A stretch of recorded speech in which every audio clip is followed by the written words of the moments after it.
Oh, jeez.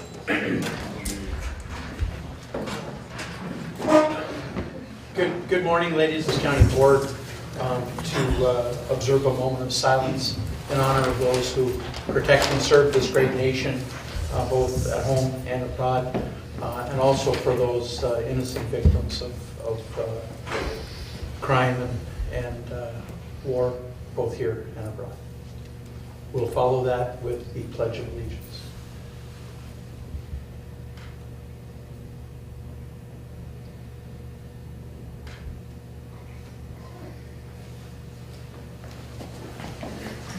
I pledge allegiance to the flag of the United States of America and to the republic for which it stands, one nation, under God, indivisible, with liberty and justice for all.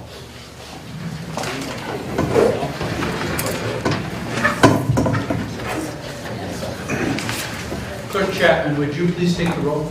Commissioner Jewell. Here. Commissioner Royal. Here. Commissioner Olson. Here. Commissioner Rukmina. Here. Commissioner Stauber. Commissioner Yukovich. Present. And Chair Commissioner Nelson. Here. Commissioners and to our listening audience, Commissioner Stauber is at a conference today and he will not be at the meeting today. With that said, we have a special Customer Service Star Award ceremony that's coming up, and I'm going to turn to our Chair of Health and Human Services, Commissioner Boyle. Thank you, Chair. Today I have the honor of doing our Customer Service Star Awards to PHHS, Circle of Security Project Startup. And who we are presenting to is to Brandy Webb, Kelly Lind, Paula Stockey, Annie Krohn, Jessica Shrunk, Terry Smith, Patty Olson, Sandy Daniels Milton, Christy Krigo, Laura Alvar, Claire Miller, and Julie Anderson. And thank you for all having very easy Iron Range last names to pronounce for me. Just a quick few little things here is that this is a program that is not new to St. Louis County, but adoption on the range has been very important. And what it does is basically bridging public health with social services and making sure we get the family service coordination together to the main front. And I want to introduce Paula, if she could come up and give us a little bit more in depth on this. Paula is one of our, for those that don't know Paula has a new position for up north, leadership with Children's Social Services with a colleague from the south of Holly Smith. Been a great addition and making Director Mersch's job a lot easier. So Paula, thank you for stepping up to your leadership. Please. Well, thank you very much, and thank you for having us here today. It's an honor to stand with the staff that are here today, as well as our community partners. And I'm hoping I can give just a brief overview before we individually acknowledge those people. As you all know, within St. Louis County, we are experiencing an increase in adverse childhood experiences for our kids. This can impact health outcomes.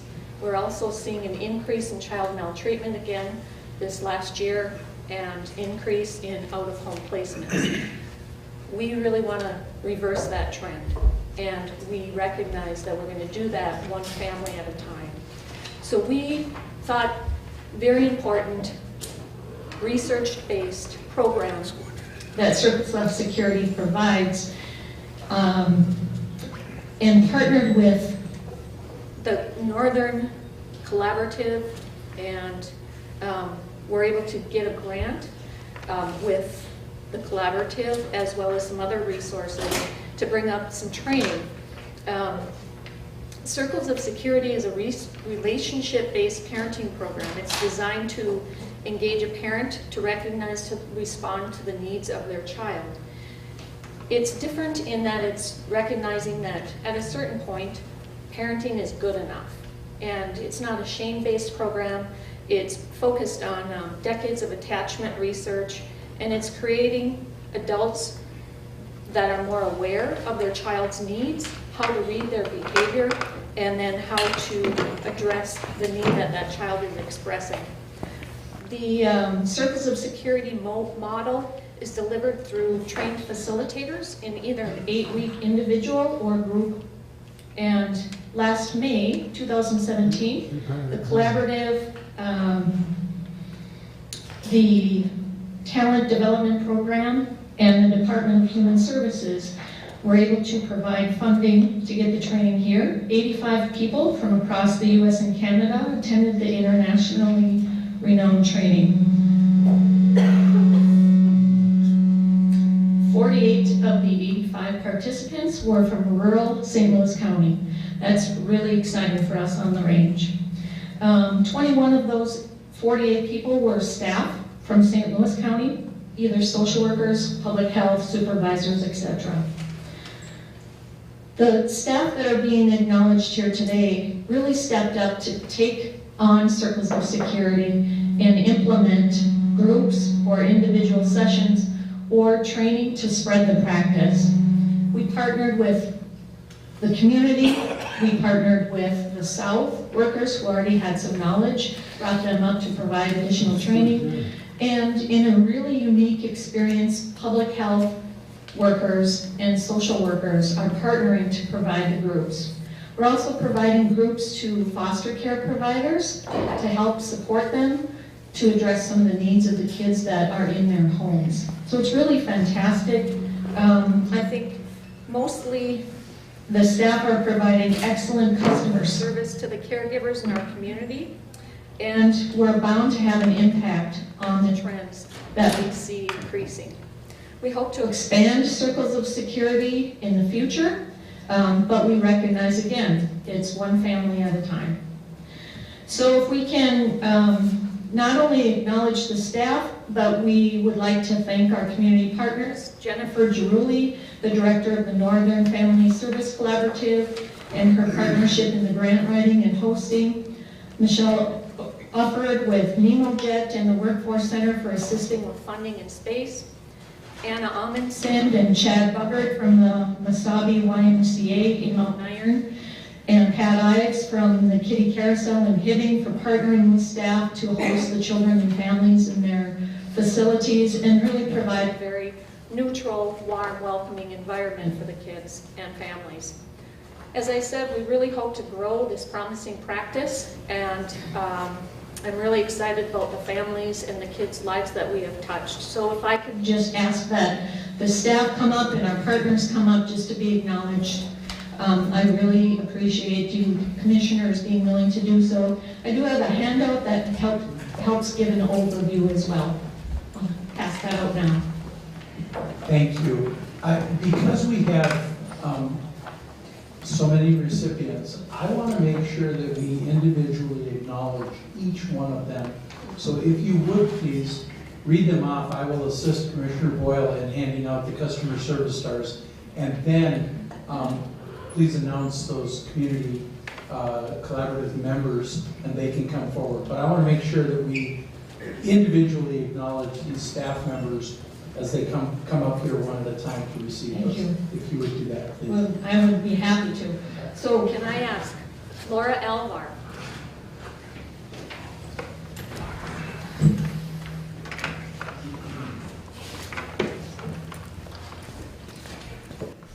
Julie Anderson?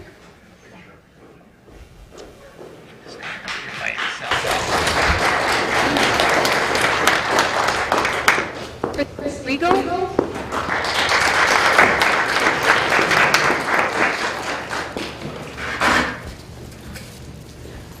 Sandy Daniels Milton?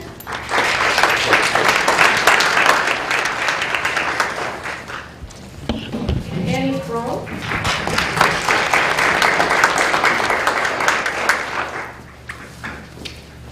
Kelly Lind?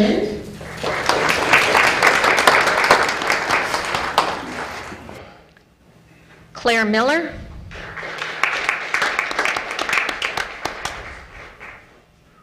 Patty Olson.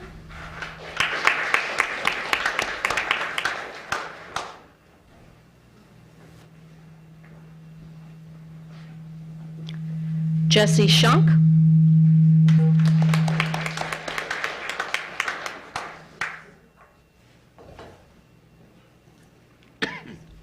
Terry Smith.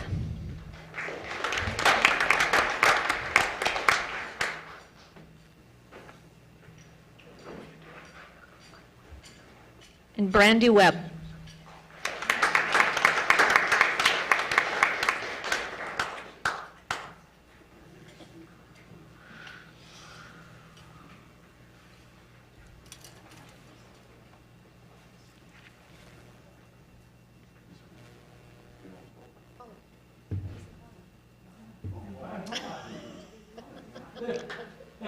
Thank you.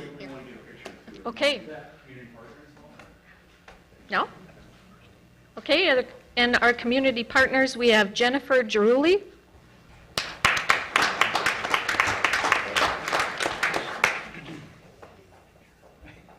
With the Northern Family Service Collaborative. Michelle Ufford from NemoJet in the Workforce Center.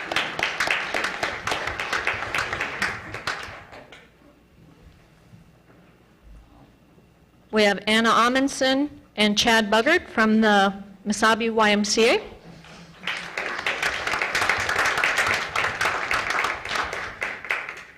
And Pat Ives from the Kitty Carousel.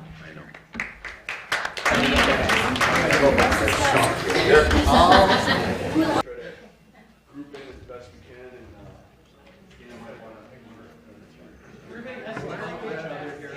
I'll stand behind Gilbert. Stand behind. I'm gonna stand behind Gilbert.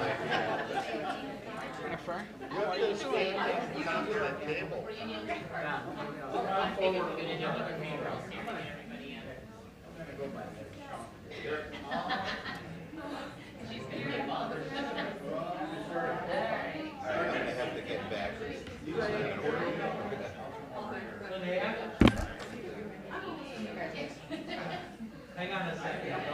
I am absolutely going to have a couple of other people in this picture. Okay.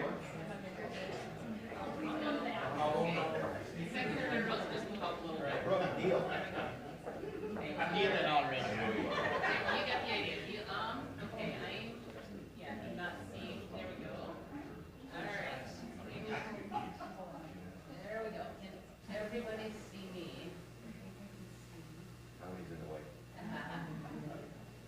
Say Chisholm, folks. All right, we got to go. So hopefully we Thank you.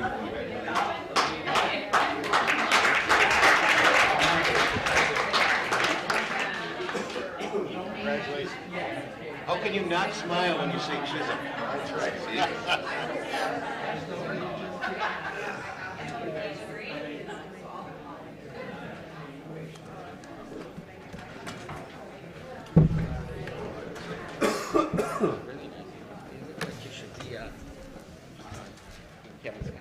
Ladies and gentlemen, this is the front lines. These are the folks that are out there providing these services on a daily basis. And Linnea, I could not thank you more for bringing this group forward here today. I'm going to turn back to Commissioner Boyle, and then I'll turn to other commissioners if they have comments regarding this. Commissioner Boyle. Thank you, Chair. And it's the cost savings that our county folks are doing and our partners outside of the county is phenomenal. When you look at out-of-home placement now, about just over 10% of our overall property taxes, around $13 million a year. It's significant, with a large part of that with the opiate crisis that we keep hearing about in the news. So absolutely, these guys are at the front lines helping these families in need, and thank you very much from a taxpayer standpoint and also to help these families in need with their children. Thank you. I want to provide other commissioners with an opportunity. Commissioner Jewell. Well, I'll just say, Olson. having been someone who worked for a long time for Human Services, the thing that I think is wonderful about this is we're honoring people who do that work in the background, doing amazing things for families. and in ways that maybe the community doesn't see other than those people who are really the recipients of it. And that's the kind of work human service folks are doing all the time out there. Really hard work sometimes, and things that also give back. You know, we gain from having families get better.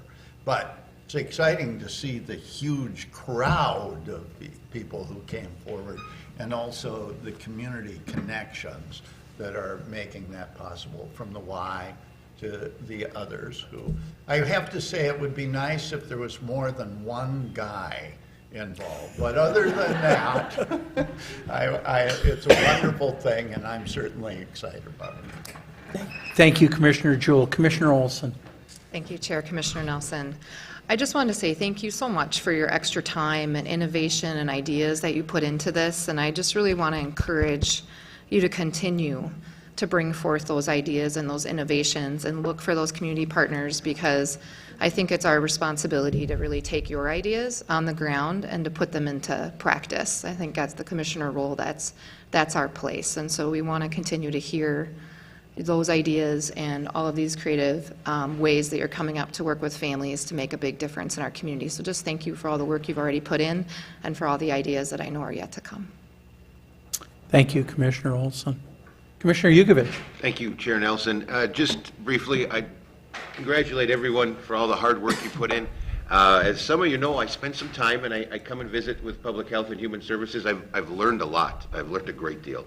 And I would just like to invite some of our southern commissioners, the Duluth side, and Commissioner Stauber also, that maybe not necessarily up on the range as much as the three of us are, that to come and sit in and join in on some of the meetings to show exactly what the northern half of the county deals with some of our traveling. And I know our workers are putting a lot of time, a lot of windshield hours in, and I just want everybody to understand we are one county, but it's a little bit different with the traveling that our social workers do. So please come join us and sit in on a meeting, and I would like to come to the southern part of the district too at some point and try and learn a little bit more about that. Thank you. Thank you, Commissioner Yugovich. Commissioner Rukavina. Well, thank you, Commissioner, for letting me back clean up. So I just want to say this, you know, for 26 years when I was at the Capitol, I kind of shied away from Health and Human Services because, you know, the calls I got from people and from families are pretty sad. And I just want to thank all of you, because I know the cases you have to handle are cases that you bring home with you at night, and for many of you to have been able to do this for a decade or 2 decades or however long is just a testimony to your dedication to not only to your job but to these families and the people of St. Louis County. So thank you so much for what you do, because you've got some really tough jobs. Thank you, Commissioner Rukavina. And it was almost cleanup, but I'll have a couple of short comments. And I use the word short. I'm not picking on you, okay? I'm just. Okay. I have a few short comments. And I'm going to pick on Commissioner Jewell just a bit too, because I know that I have the right people, the right ladies on this job, okay? And Commissioner Jewell is correct. That it's nice to have that mix, but I watch what this group does on a daily basis, and when you see it and you see the results, it's humbling. It truly is, and I know all of you, each and every one of you, can't help but bring some of this home with you at nights. So not only congratulations to you, but to your families and to your loved ones that are there to support you, because without that support system, I know you could not do this day in and day out. So thank you all so much. One more time, folks.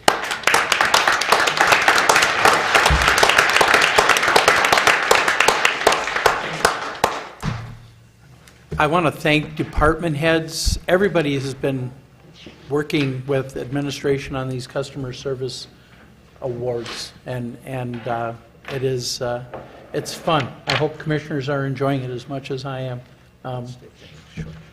Okay, with that, I have been asked for a very short break as we clear the room. I know commissioners want to shake some hands on the way out, so we will take 5 minutes.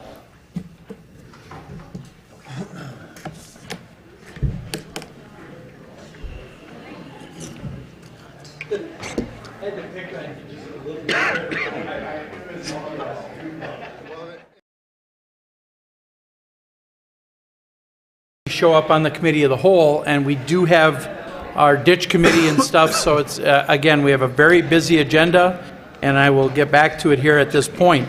At this time, citizens will be allowed to address the board on items that are not on the agenda. For those items that are on the agenda, citizens will be allowed an opportunity to speak to the resolution when it's on the floor.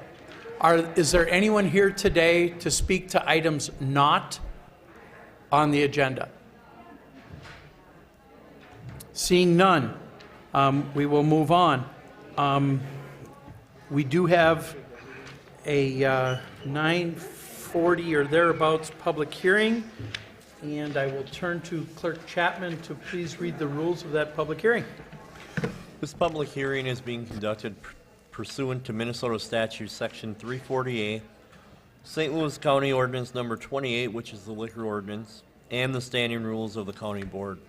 A copy of the standing rules is available upon request. A formal record will be made of the proceedings. Accordingly, we request that all speakers sign in and state your name and address at the beginning of your testimony. Both verbal and documentary evidence will be accepted by the board. The order for the hearing will be as follows. First, the county attorney will make the initial presentation. Second, representatives of the establishment may appear and give testimony. Third, representatives of other governmental entities may appear and give testimony. Next, supporters of the proposed action may appear and give testimony. Fifth, opponents of the proposed action may appear and give testimony. And lastly, other comments or evidence from the public. Commissioners may question witnesses at the end of their testimony or at the end of all testimony. Thank you, Clerk Chapman. I will now turn to Attorney Rubin for the initial presentation. Thank you, Chair, Commissioner Nelson, members of the St. Louis County Board. Before you today is an off-sale intoxicating liquor license. The applicant is the Rocky Ledge, LLC, doing business as the Rocky Ledge in the township of Cabotogama.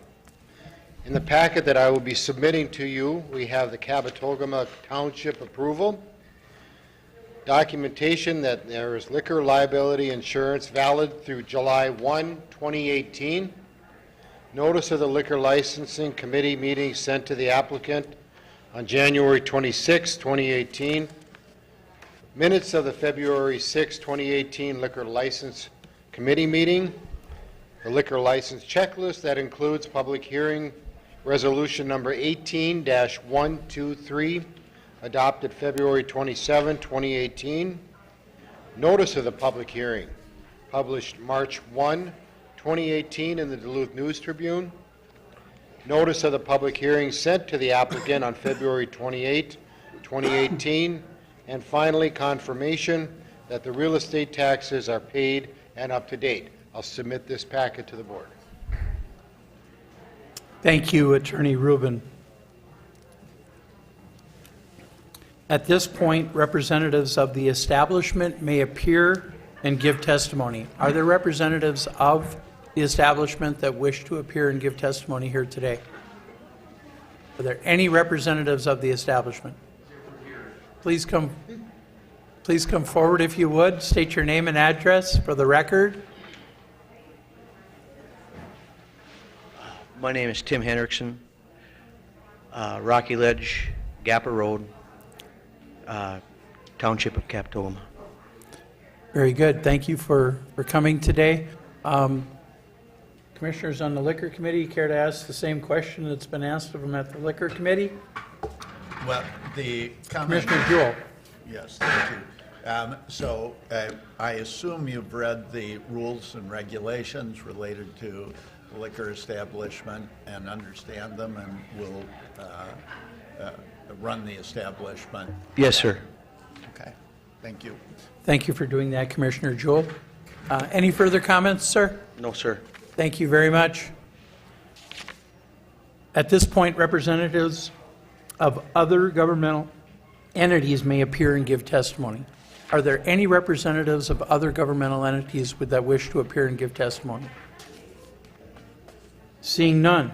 Supporters of the proposed action may appear and give testimony. Are there any supporters of the proposed action who wish to appear and give testimony? Seeing none. Opponents of the proposed action may appear and give testimony. Are there any opponents of the proposed action here today? Seeing none. Are there any other comments or evidence from the public at this point? Seeing none, commissioners, move to close the public hearing. Moved by Commissioner Rukavina, supported by Commissioner Jewell. All those in favor signify by saying aye. Aye. Opposed, same sign. Motion is carried. I'll move. Commissioner Rukavina would move the resolution. Is there 18-126. support? Supported by Commissioner Yugovich. Discussion. Seeing none, all those in favor of the proposed action signify by the sign aye. Aye. Opposed, same sign. Motion is carried. Congratulations and good luck, sir. Okay. That concludes our public hearing for today. Move the consent agenda. The consent agenda has been moved by Commissioner Boyle. Is there support? Supported by Commissioner Jewell. Commissioners, any items on the consent agenda that you care to bring down for further dialogue or further discussion? Seeing none, all those in favor of the consent agenda signify by the sign aye. Aye. Opposed, same sign. Motion is carried. We have no items on the regular agenda today,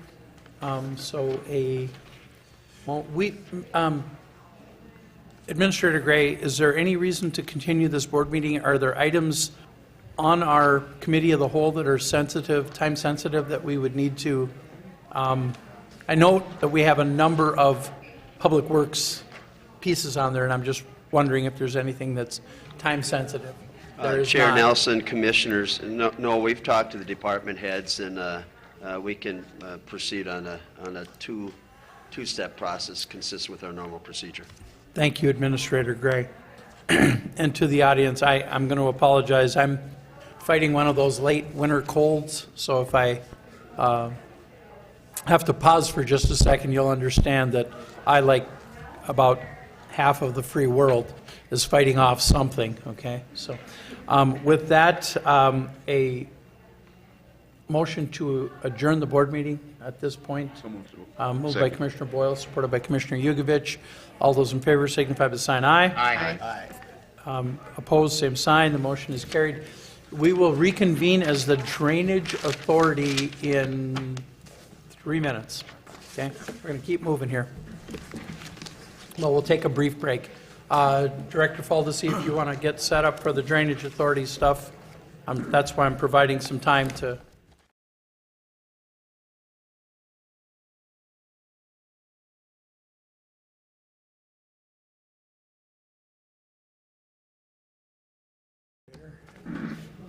We don't need him. We got Brian. We got Brian. Actually, we do need them for the Drainage Authority, okay?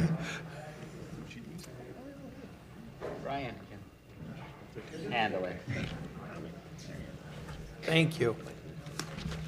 With that, ladies and gentlemen, we will call the St. Louis County Drainage Authority meeting to order. I will turn to Clerk Chapman to please take the roll. Commissioner Jewell. Here. Commissioner Boyle. Here. Commissioner Olson. Here. Commissioner Rukavina. Here. Commissioner Stauber. Commissioner Yugovich. Present. And Chair Commissioner Nelson. Here. The first order of business is to approve the minutes of the January 23rd, 2018 meeting. I'll move it. Moved by Commissioner Rukavina, supported by Commissioner Yugovich. Any discussion on the minutes of the January? Seeing none, all those in favor signify by saying aye. Aye. Opposed, same sign. The motion is carried. The item before us requires a majority vote to remove this from the table. It was tabled at the January 23rd meeting. Does someone care to move to? Support. Moved and supported. I had supports all over the place, but moved by Commissioner Jewell. I will recognize Commissioner Rukavina's support to bring this item back to the floor. All those in favor signify by saying aye. Aye. Opposed, same sign. The motion is carried. We now have the partial abandonment petition submitted by EIP Minnesota LLC on the floor. I will turn to Administrator Gray to give us a brief update, or he can certainly turn to Director Faldesi as well. And Chair Nelson, I will do both. Briefly, the action before the board, the resolution, including findings of fact and an amended petition prior to that, are part of the board packet, but the action before the board is to make the requisite findings and grant a partial abandonment petition as submitted by EIP Minnesota.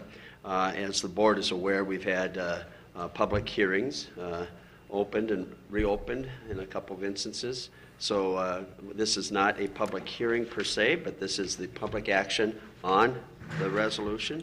I would add that Director Faldesi will talk about some of the dialogue going on.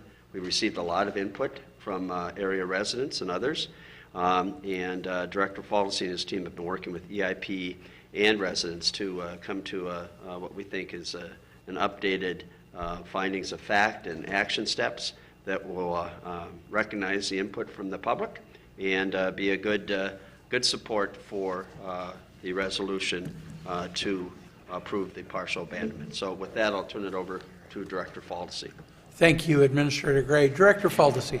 Thank you, Chair, Commissioner Nelson, and Commissioners. Essentially, since the last Drainage Authority meeting and hearing, we've had a number of conversations with EIP. EIP has done a huge amount of work in working with Polymet and local residents in the areas of concern.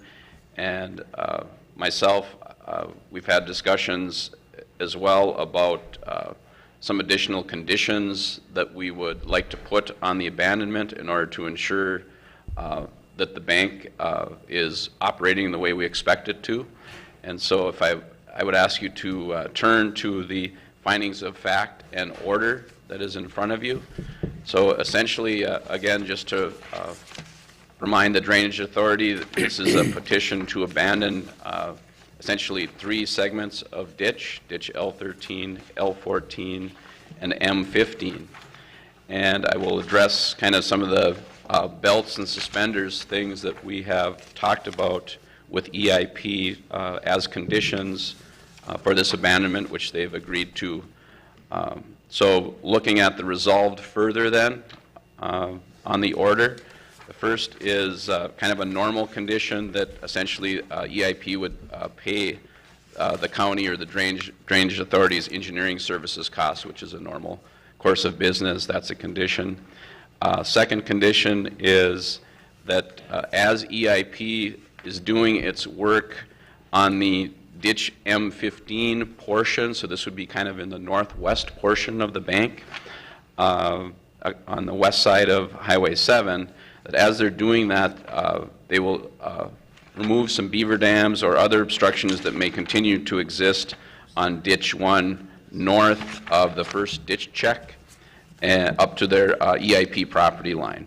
So that is, again, to ensure that water flowing from the north to the south into the bank is unimpeded and does not back up to the north. That was one of the concerns that we heard at previous meetings and at the hearings.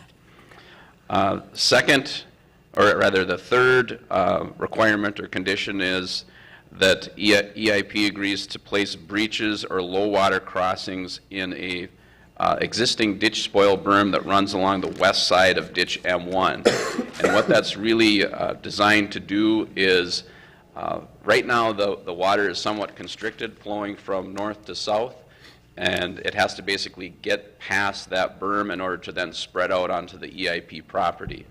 And we can allow that water to spread out quicker if we put some breaches or low water crossings in that berm to the north. And so that'll allow that water to spread out quicker. Again, it's kind of a belts and suspenders thing to ensure that that water flowing from north to south is able to spread out and alleviate any potential issues to the north of backup. The other thing that we want to make sure is that those breaches are designed so that in the future, if the county, because this portion of the M1 ditch is going to remain public ditch, that we can get down in there and maintain those things if beavers come back in and build dams or any other obstructions occur there. So we want to be able to access that area into the future as well. And then item number 4, between EIP and Polymet, they have in the past month come to an agreement on allowing EIP to go in and essentially build a new berm along the Erickson property line, in between the Erickson property and the Polymet property.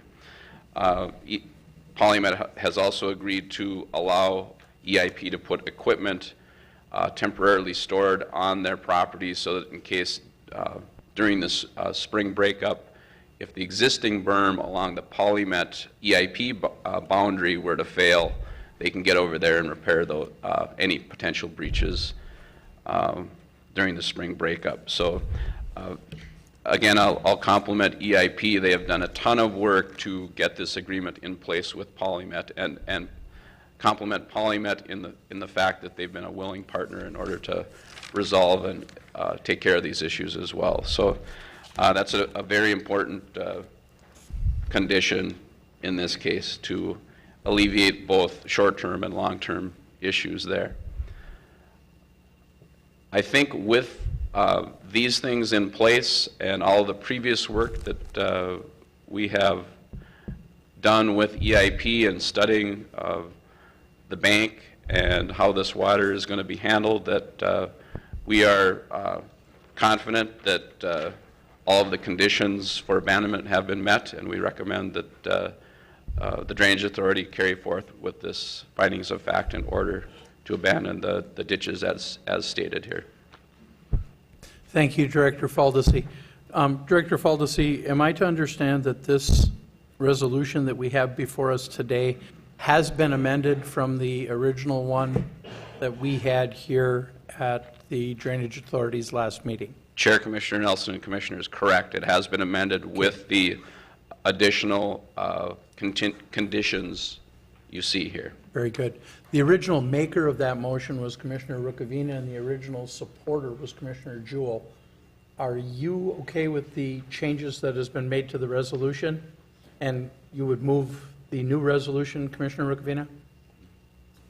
Supported by Commissioner Jewell, so we have it moved and supported. I just wanted to make sure that we acknowledge that change. Commissioner, now we're at discussion. Commissioner Rukavina, I am going to ask first if I have any members of the audience that would care to speak to this today, and then I will certainly turn to you for discussion. Are there any members of the audience that are here to speak to the ditch abandonment today? Seeing none. Commissioner Rukavina. Thank you, Mr. Chair, and Jim, just to make sure, I know that you've talked to me that you're comfortable with this, that you're comfortable that our taxpayer property owners are okay, that our infrastructure and county roads are protected, and this looks like it's going to work. If problems do rise in the future, then do we have any recourse? Is EIP, or would that have to be another whole new agreement and discussion? If for some reason that we still have the water problems that we had in the past. Thank you for the question, Commissioner Rukavina. Director Faldesi. Chair, Commissioner Nelson, Commissioner Rukavina, EIP has been a very good partner in this process. We have had other minor issues arise where we have brought things to their attention, and they have been very accommodating in going out and taking care of those issues. So Going into the future, that's the first order of business, or how we will do business with them. And like I say, my previous experience has been, they've been very cooperative and very willing to take care of any issues. So I don't see any issues that can't be resolved in the future along those lines through mutual discussions and actions.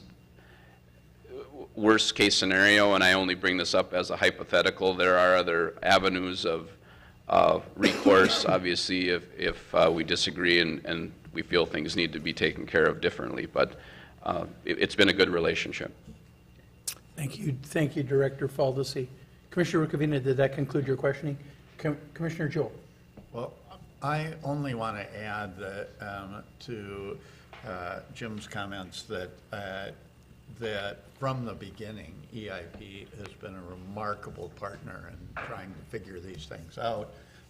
They really have gone to work both in reclaiming the area as a wetlands, but also in responding to concerns. And admittedly, this was a little difficult, but in part because there were multiple parties, one of whom wasn't really a party to what we needed to resolve, and the fact that everybody was pulled together to make it happen is impressive. So it's a good thing, and I think, I still, as I did when we first voted on this, believe that EIP came up with something that was innovative and much needed. So it's great. Thank you, Commissioner Jewell. Other commissioner discussion? I do want to make a couple of comments. First of all, I visited again with the Ericksons last evening, and they are the owners of Burns Greenhouse, and they are absolutely okay with where we are at this point. I also want to take just a moment to recap this just a little bit, because there still is some confusion about what all happened out there. First of all, our former land commissioner, Bob Krebs, I need to acknowledge the incredible amount of work in putting this package together along with our Public Works Department and making it happen. Without that work, along with Barb Hayden, our planning director, this would not have happened. This is the largest, to the best of my knowledge, the largest wetland bank in North America in a single place. And it, one, preserved an incredibly important piece of our environment, really in perpetuity, by restoring these wetlands. Secondly, it provides wetland credits within the St. Louis River Basin. And that's so critical to have those credits within the St. Louis River Basin for industry, for government entities to be able to meet the wetland rules and be able to purchase these wetland credits. I also could not agree more, Commissioner Jewell. EIP has been an incredible partner. We do have representatives of EIP here today, and I thank them for coming. But from day one, when we went out looking for someone to develop this, from day one, we knew that we had the right folks in EIP. And that continues to prove out as far as this commissioner is concerned, and this is in the heart of my district. So I do want to acknowledge that EIP has been very, very good business partners with St. Louis County, because that's what this is a business relationship.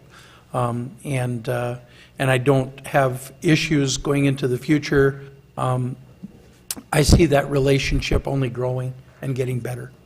So thank you for being here today, representatives of EIP, and again, to all of our county folks that put this together. This will serve northeastern Minnesota likely for the next 20 to 30 years in our needs for wetland credits.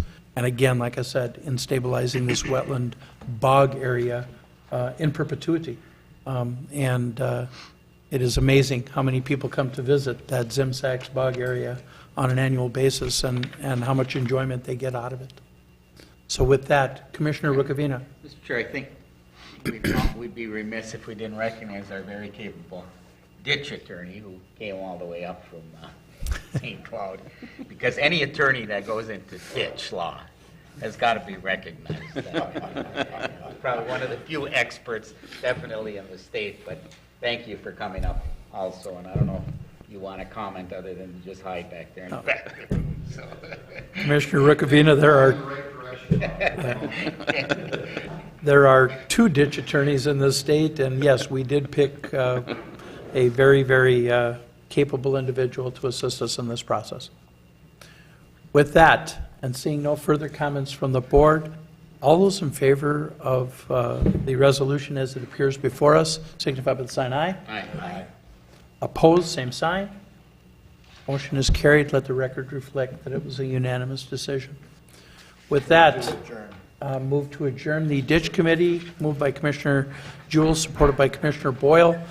All those in favor of adjournment, signify by the sign aye. Aye. Opposed, same sign. The motion is carried. We will reconvene. Board, what's your wishes? 3, 5 minutes? How about this? At 10:30, we will reconvene as the board. And Commissioners, with your permission, I would like to move the item Environment and Natural Resource Committee on the regular agenda. I would like to move that to the first area because we have a number of individuals here today that would like to address us on that. So if there's no objections, that's what I intend to do. Thank you.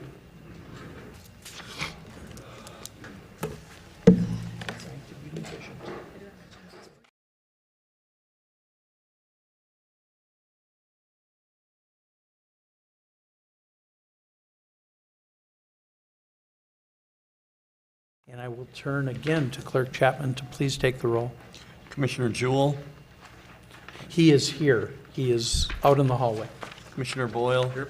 Commissioner Olson, Commissioner Rukavina, Here. I got you. Commissioner Stauber, Commissioner Yugovich, Present. and Chair Commissioner Jewell. Or Nelson, sorry. Thank you. No, Commissioner Jewell was chair last year, so we get into habits. Thank you for that. I am here. Commissioner Stauber is at a conference today and will not be attending. And we will dive into our committee of the whole agenda at this point. Commissioners, you do have the consent agenda before you. Someone who would care to move that? Moved by Commissioner Rukavina, supported by Commissioner Yugovich. Are there items on the consent agenda the commissioners wish to bring down for additional discussion? Seeing none. All those in favor of the consent agenda as it stands, signify by sign aye. Aye. Opposed, same sign. The motion is carried. The next item, again, I'm altering the regular agenda here, folks, and we do have some folks signed up on the next item. But the item that is, I will turn to our Environment and Natural Resource Committee Chair, Commissioner Rukavina.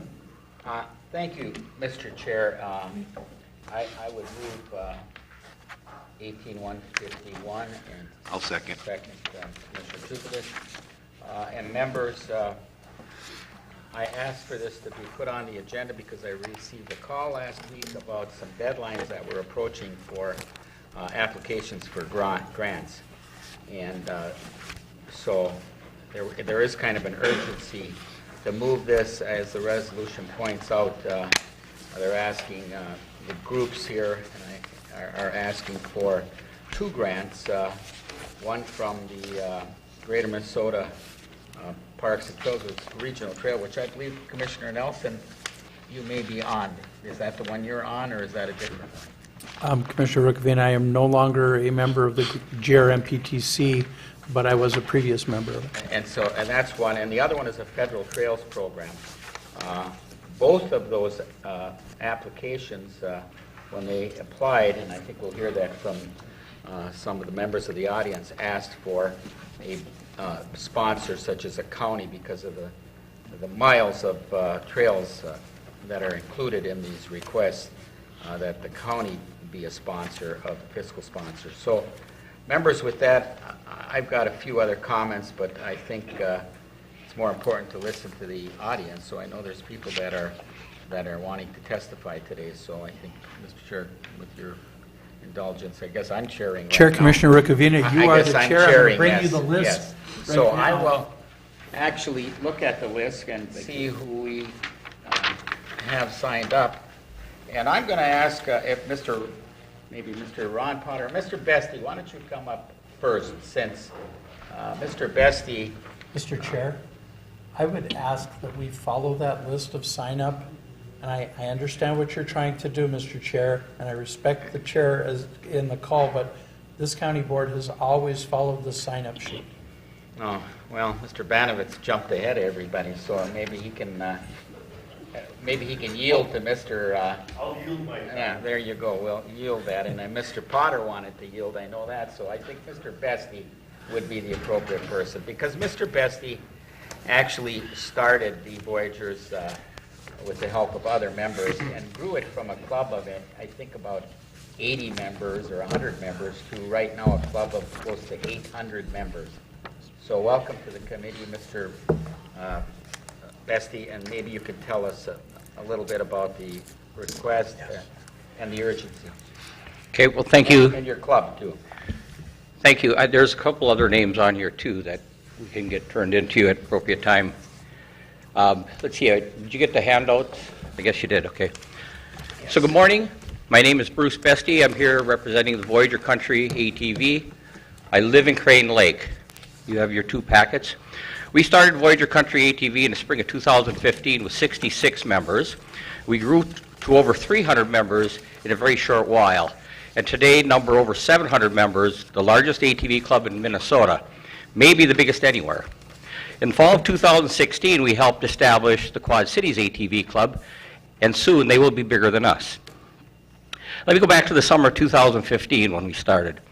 We started the process to request St. Louis County to permit ATV travel on certain county roads for the purpose to connect hundreds of miles of unconnected ATV trails in northern St. Louis County.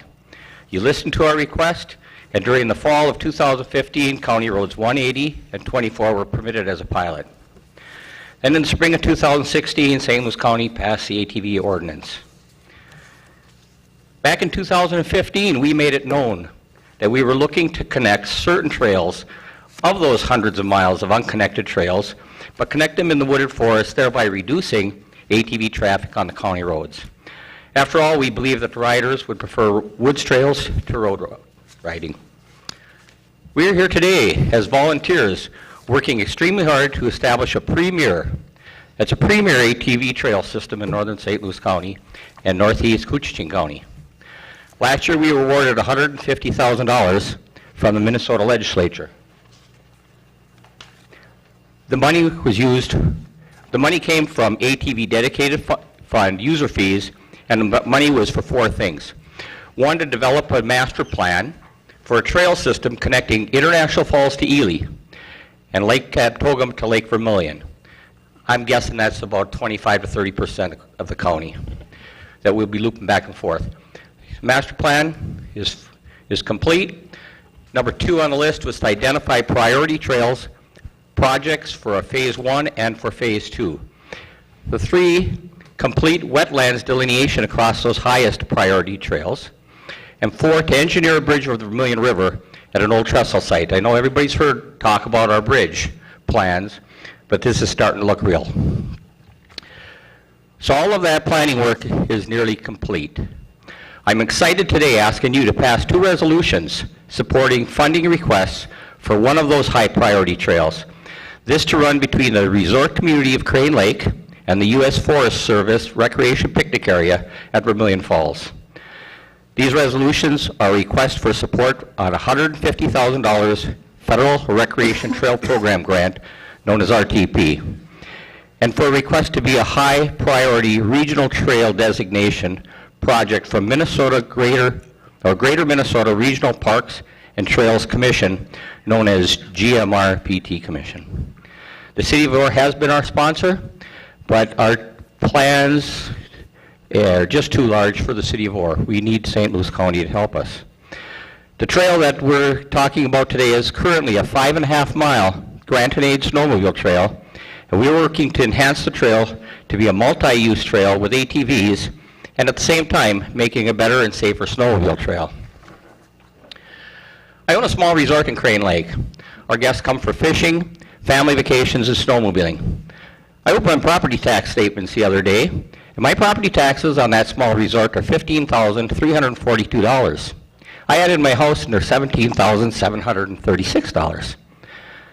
I also collect and submit sales tax and local lodging taxes of $15,488 in 2017. So as an operator of Cabins on Crane, I'm asking the county to help me grow my business from the increase in tourism due to ATV opportunities, especially during those shoulder seasons, mid-March to mid-May, mid-September to mid-November. I thank you for your consideration on these very important resolutions, and please vote to support our efforts. Thank you, Mr. Bestian. Are there any questions of Mr. Bestian? Commissioner Jewell. So, is the whole trail then a grant and aid state trail, or what's the designation of this trail when you're done? Well, this particular trail, we will apply for grant and aid on that 5.5 miles. We are not applying grant and aid across our whole hundreds of miles. Our master plan identifies 560 miles of trails and routes. What we're calling corridor routes would be like the county roads and some of the U.S. Forest Service. So we are going to just apply for grant and aid, and I think that Ron Potter can speak better to that than I can, on certain sections of these trails. Okay. Any other questions of Mr. Bestian? Yeah. Commissioner, I think Mr. Potter, who's formerly excuse me? a DNR employee, is going to be addressing the whole grant and aid, how it works. Okay, anything else? And thank you to the young folks up there who I believe are live at a resort and work at a resort, probably for next to nothing, because I know how damn pushes you. But anyway, thanks for coming. And today they're learning how government works. That's good. And the good part of education. Okay, thank you very much. Anything else? If I can, Steve and Debbie Weiber, they're owners and operators of Ash Trail Lodge. And Steve has asked me to speak on his behalf. It's one of the handouts that you got today. Steve worked through an economic impact statement, which is for a project for adding ATVs. So if I can speak to that, I would ask permission to do that. Quickly, because you're supposed to be limited to 5 minutes, but I don't know if Mr. Chapman, or maybe we don't limit this segment of it.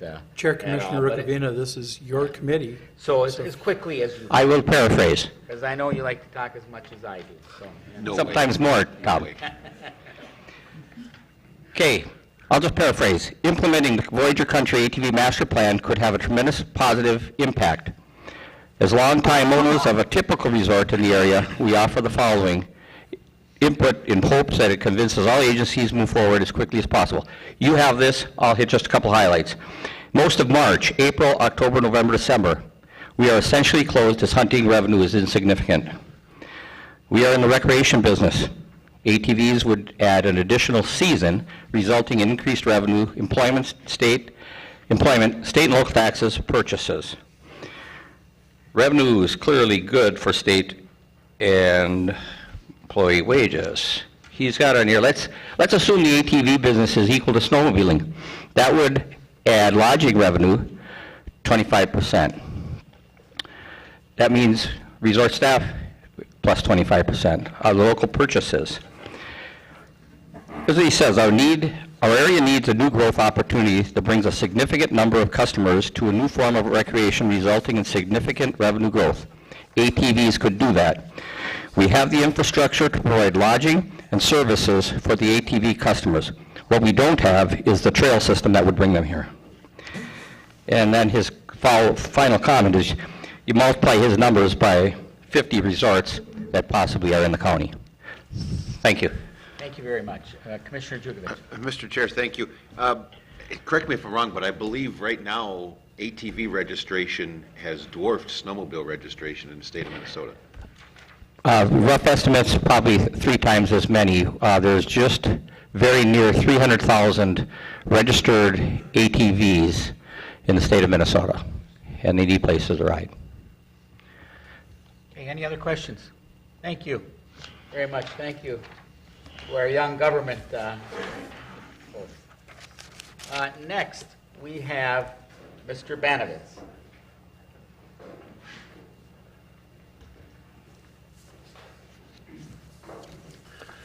My name is Mike Banovitz. I'm from Ely, Minnesota. I'm a member of the Prospectors Loop Alliance, but I'm here to speak on behalf of the Voyagers Club as well as the Prospectors Alliance to ask that the county commissioners be partners with and advocate for and sometimes be the sponsors for the funding that's required to develop these trail systems. Currently, right now, Ely is landlocked. We can't get out. We have to trailer to go somewhere.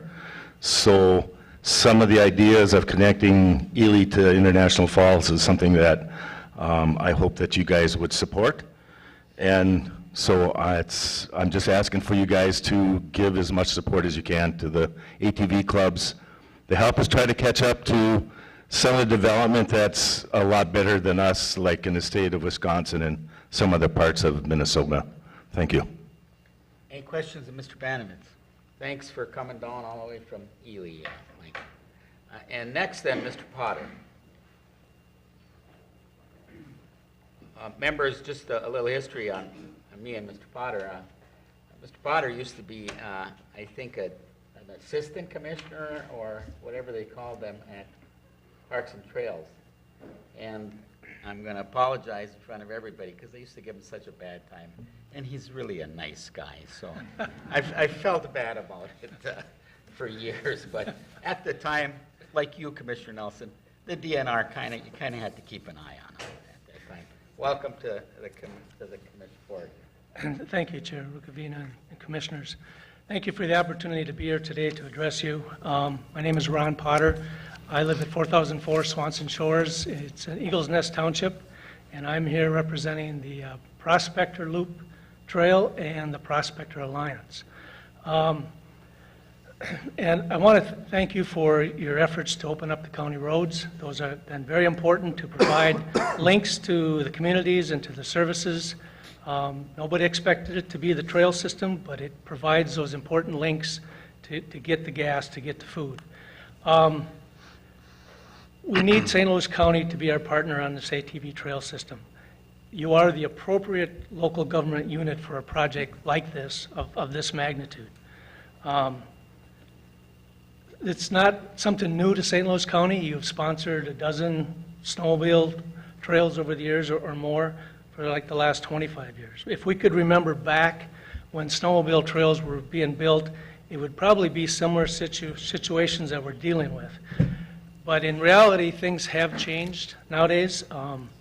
We're in a totally different environment. When we're working on these ATV trails, we have issues like wetland mitigation, we have EAWs, we have federal funding, we have bonding, we have legacy. These are things that didn't exist 25 years ago when we were building the snowmobile system. I've been working on the Prospector Loop for the last 4 years. When we started that, part of that system is the Stony Spur Trail, that 50-mile system out of Babbitt. And we thought about using the city of Babbitt as our sponsor. But this Prospector Loop is a 250-mile system that stretches from the east side of Lake County over to the city of Tower in St. Louis County. So it's way bigger than a small community. So we went to Lake County to be our sponsor, and they've been a godsend on all this because they understand working with things like EAWs and wetland mitigation, things that the counties deal with on a regular basis. So we need local government sponsorship to get this funding. As you heard today, the legacy funding or the RTP funding or even grant and aid funding. It has to go through a local government unit. And when we're building a system this big, it really needs to be a large government unit like the county. We're here today, we're representing the Voyager country, Quad City, Northern Tracks, Northwoods from the Grand Marais. We have the Grand Rapids Club here, in Itasca County. So what we're really talking about here today is bigger than the Voyager system, and it's bigger than the Prospector system. We're talking about connecting Grand Marais to Grand Rapids and the Quad City to International Falls. This system, when it's completed, will be well over 1,000 miles and probably one of the largest systems in the country. And it's going to be a draw similar to, I don't know if you're familiar with ATVing, but there's the Paiute Trail in Utah, and there's the Hatfield-McCoy system down in Virginia. That draws people nationwide. This is going to be a similar draw, not only United States, but Canada. So we need a sponsor that can work with us, that can step up to the plate when we go after the funding. Like for the Prospector Trail, for example, we have received $1 million in bonding, $1 million in dedicated funding. We have $225,000 in federal RTP funding. We have $130,000 from IRRB. We got $15,000 from Yamaha, $35,000 from Polaris, $5,000 from Twin Metals. So we're out getting the funding to build these trails, but in almost all cases, we need a local sponsor that money can go through. And like I said, fortunately, Lake County was there for us, but we need St. Louis County to be there for the Voyager and Quad City as these systems get tied together and this system grows. So I know there's concern about if the funding will be there. Typically, the grant and aid funding does not work well for development. That's why we've been out finding other sources. But we've been talking to ATV Minnesota and the DNR, telling them that these systems are coming on board, that we need the funding. And so up to a year ago, ATV registration was $30 for 3 years. That account was projected to go into the red in 4 years. So ATVM, or the ATV Minnesota, went to the legislature last year and asked for an increase in their registration to $45 for 3 years. So that account now has a $3 million surplus. And that surplus was built in anticipating that these trails were going to come on board. The history has shown that the motorized folks pull their weight. Anytime the count starts getting down, they come to the legislature and ask that the taxes be increased on them, that they can keep their fund solvent. So again, we see that that's what ATVM did last year, and they will make sure the funding is there to maintain this system when it's up and running. So again, we can create a great system, one of the best in the nation, if we can get county support on all the counties as we go through them. So again, we ask for your support in moving this forward. Thank you, Mr. Potter. And questions, and before I call for questions, because he can answer your question on the grant needs, and it does lag behind a little bit. But Mr. Potter also is an expert on the whole wetland EAW system, and he's been working, I know, on that Prospector loop diligently, and I just want to point out what he said. These volunteers, just on the Prospector loop, have brought in over $2,300,000, and I believe at the Capitol today is another request for another $300,000 for that system. They're volunteers. They're bringing this kind of construction money and other money into our county, and once the trail gets approved and a grant and aid, then they get money continually to maintain and signage and everything else. So did you, Commissioner Jewell, have a question on that grant and aid? So I think this is broader than a grant and aid question, but I think the question is, who's responsible for this trail? And when you're asking for our support, what does that entail? Chair Rukavina, Commissioner. Ultimately, it rests with the sponsor. That's right. But again, it's the clubs that are doing the work, that are getting the funding, to making sure that it's maintained. But ultimately, it rests with the local sponsor, and that's true with the snowmobile program or any of the ATV trails. Itasca is here today. They can speak about their ATV system that they've had over there for the last 8 years and how that's been working. So if something ahead, Commissioner. happens on the trail, so if the county is responsible, so then what's how does that work? With a state, a grant and aid trail, the DNR is responsible for monitoring it, et cetera, right? But it still has a sponsor that's a local sponsor. Am I correct in that with grant and aid trails? Mr. Potter. Chairman Rukavina, Commissioner, yes, and that would hold true with this project as well. The DNR does the monitoring as well as the sponsor, but ultimately the sponsor is responsible for the trail. So when you say responsible, what do you mean by responsible? Mr. Potter, and I think there is, when you become a fiscal sponsor, as this request is, that, and this is true for all the trail systems, from what I understand, whether it's the federal money you're applying for, that you agree that this is going to be a 20-year lease, or if you want to call it that, a 20-year trail system, and that it'll be maintained. But the maintenance of it, as we've seen with our 12 snowmobile trails and one that we've sponsored, we've never had anybody come to the county and ask for money, to my knowledge. Right. And we actually sponsor a bridge, too, the one you see going over the St. Louis River when you're coming up 53. So there's been no financial responsibility, but technically you are correct that every trail, when you're applying for grants, whether it's from the greater Minnesota Parks and Trails or from the DNR system or from the federal system, the sponsor agrees that that trail will be a 20-year, minimum of 20-year cycle. I think we had a resolution just recently, Administrator Gray helped me out, where we renewed our agreements with the DNR going through our properties for another X amount of years. So if it was 25, I think, in that instance. So what we're doing here is not anything out of the norm.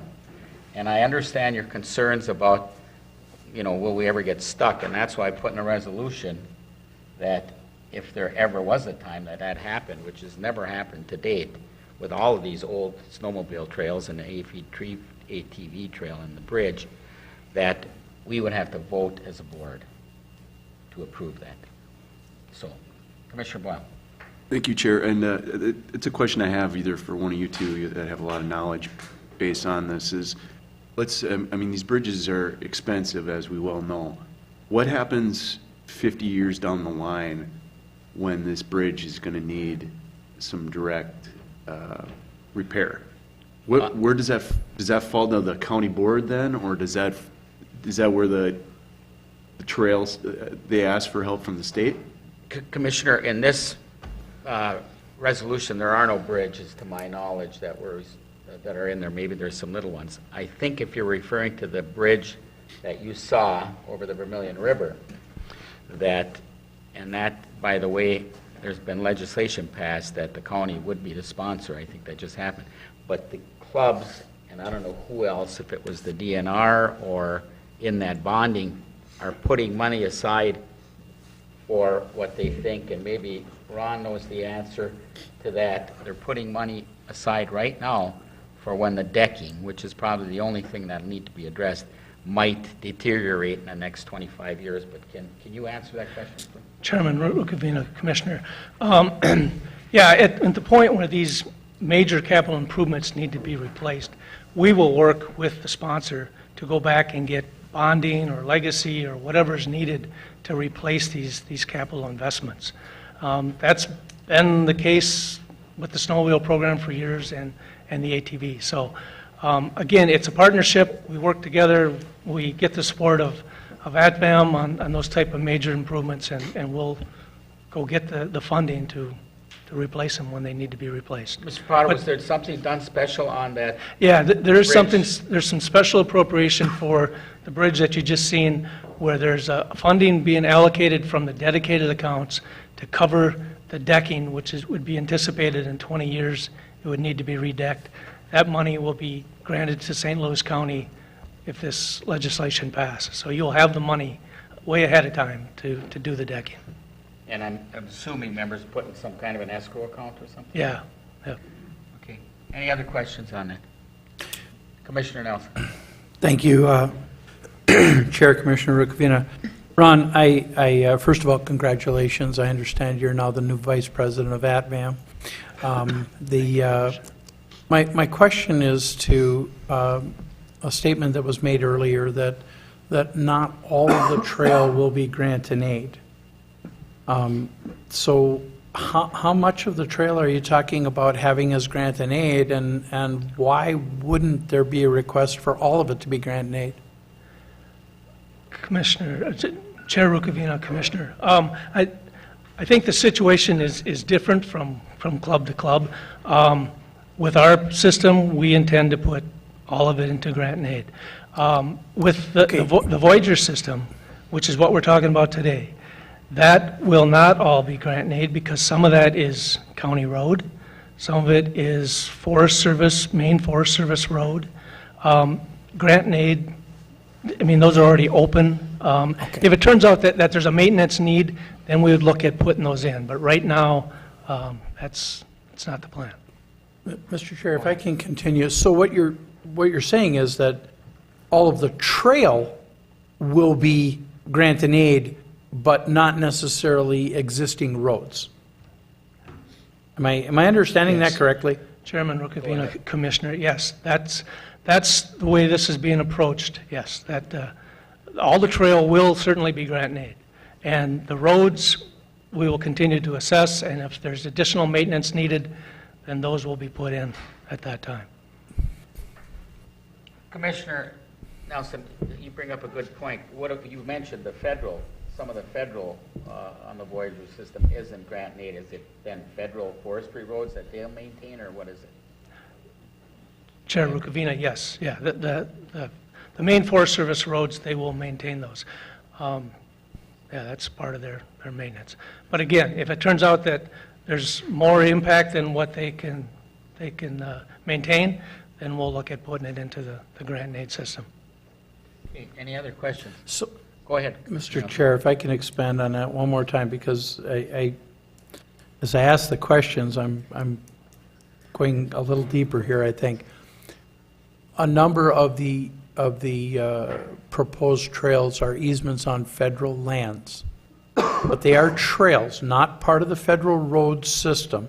Are those trails that will be easements on federal lands, are they eligible for grant and aid, and are they going to be maintained by grant and aid if they're eligible?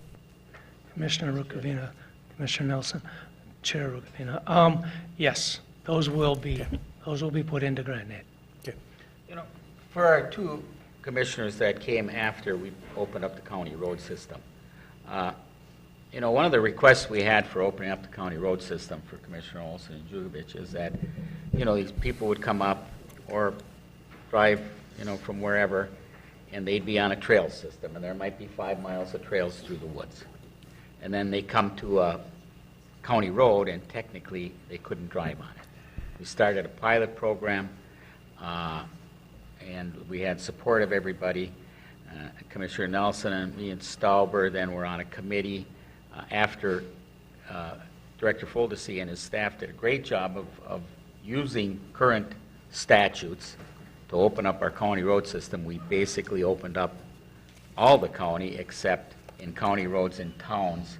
Commissioner Boyle had an amendment, I believe, or however it worked out, that cities could say they didn't want county road, you know, 101 in Virginia as part of the system. And it really worked well, but the intent all the time to our two recently elected commissioners was to get this system out in the woods where people want to go, whether it's that Paiute Trail in Utah or the one in wherever, because they really don't want to be on our roads. They want to be, you know, out there in the forests and have the beautiful overlooks, which they actually took me on a ride a year or so ago, and there's some very, very pretty places along that trail where that bridge will eventually be. So that's kind of what they're trying to do, keep their promise to us and have that system that could be anywhere from 500 to 1,000 miles basically out there and not on our road system eventually. So but it's been great that we do have the roads, because Mr. Banovitz forgot that he can go from Ely to Crane Lake on the Echo Trail, which I understand was a great ride for people last fall. So, any other questions of Mr. Potter? If not, then, thank you, and... Thank you, Chairman. Thank you, Commissioners. And then we have Steve and Carla Koch from Elephant Lake, from up in Camp 5 Township, and they own the Mel George's Resort. And Carla's really great. Steve can be trouble at times, but, you know. Good morning, Commissioners. Thanks for having us. I did bring Carla today. Keith, you can be happy now. He always says he'd rather talk to the better half, so now he gets a chance to today. So here she is, and I brought my 2 children to hold posters for you. So it's a family affair today, but we'll let Carla start by having a few words. So Steve and I are co-owners of Mel George's Elephant Lake Lodge and Resort, and operators also. And since the ribbon cutting in 2016, I've seen, our business has seen a definite increase in the revenue due to the ATV traffic. Our lodging, even more so than our restaurant, I feel, mainly in the fall months for us. But we have also gained repeat customers that have been coming in early May. And they're larger groups, and they're what I would consider to be more local, from the areas of Cook and International Falls. And then also, another demographic that I noticed with these groups is that there's a larger amount of families with teens and sort of younger kids riding with the ATVs, more so than what you would see with what I've seen with the snowmobile traffic.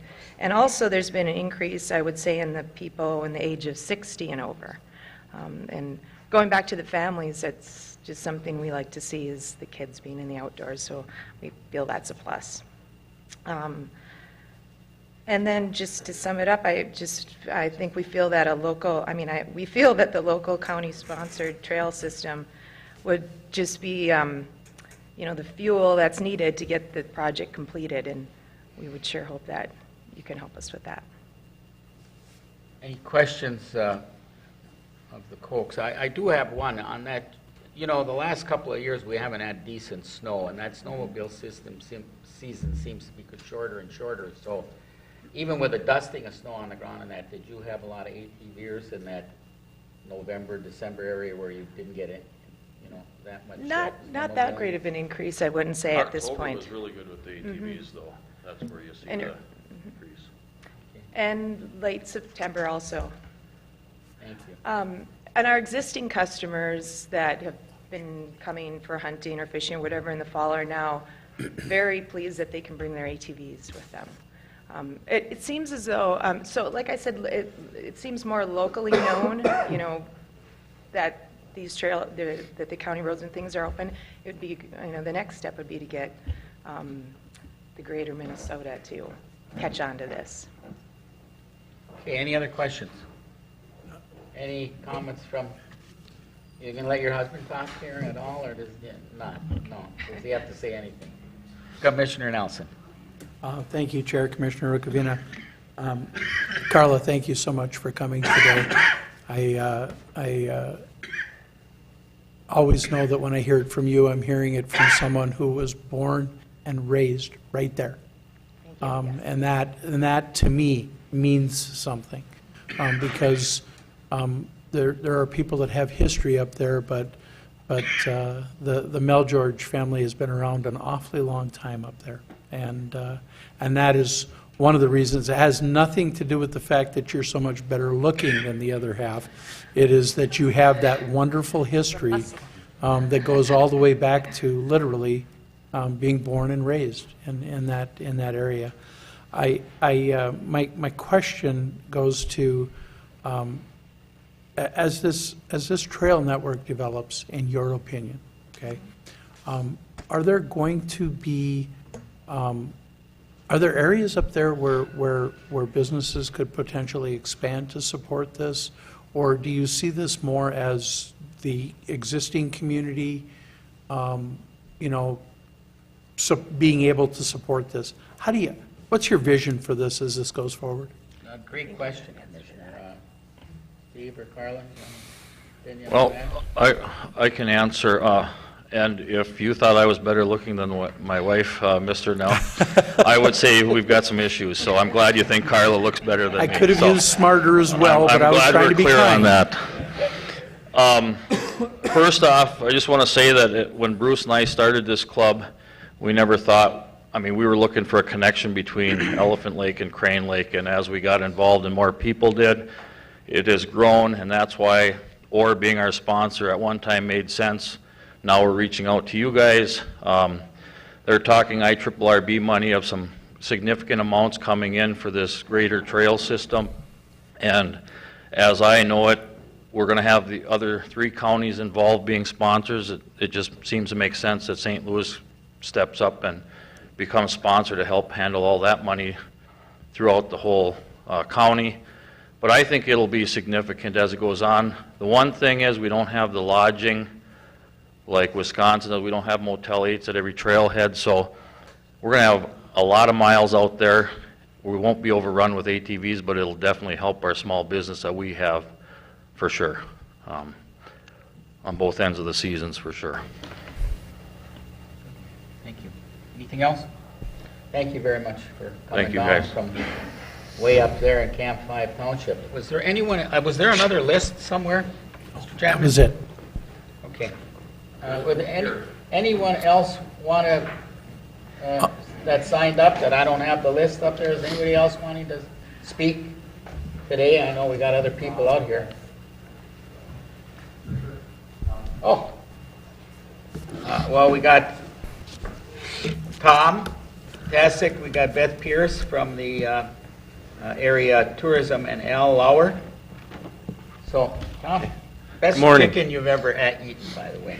I'm Tom Tasic. I own Trails End Resort on Echo Lake in Bike, Minnesota.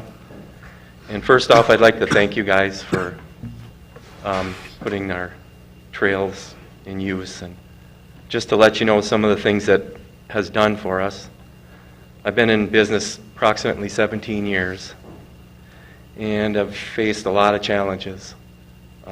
Dismal, slow growth economy, our deer population reduced, which greatly impacted our deer season revenue, and also just shorter winters, less revenue.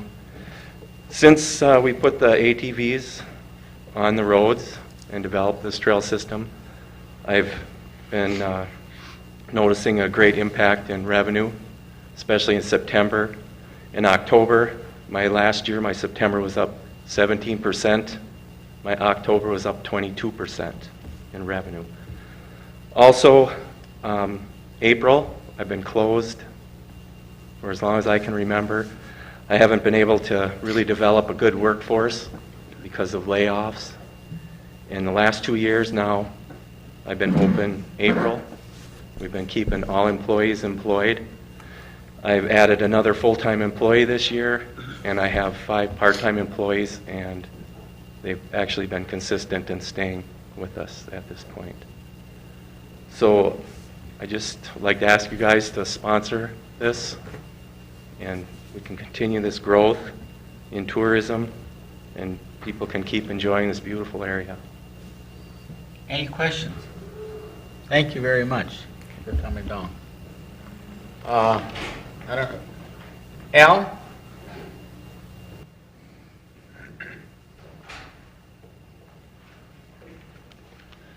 My name is Al Lauer, and I'm from Bovee, one of the ones from Itasca County. I've been part of the trail system down there for probably about 8 years. We've been working on trails. We do work with Itasca County very close. They are our sponsors.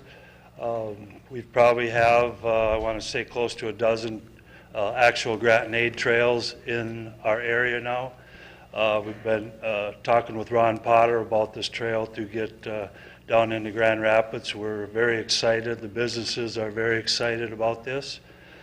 So we're just here in support, and if you had any questions, I also brought Sarah Thompson. She's with our recreational trails from Itasca County. That's pretty much who we deal with, pretty much on a day-to-day basis. Everything is, we followed suit with you guys when you opened up the county roads. We've seen how well that worked for you, so we did that also last year. It's really helped to get around wetland issues, which we all have to deal with. The cost is just great to do that.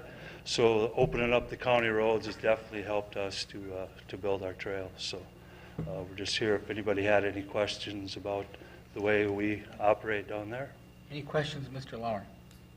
Thank you very much for coming over from Itasca. And last, but certainly not least, Beth Pierce from our, I believe, Iron Range Tourism Bureau. Beth, welcome. Thank you. Good morning.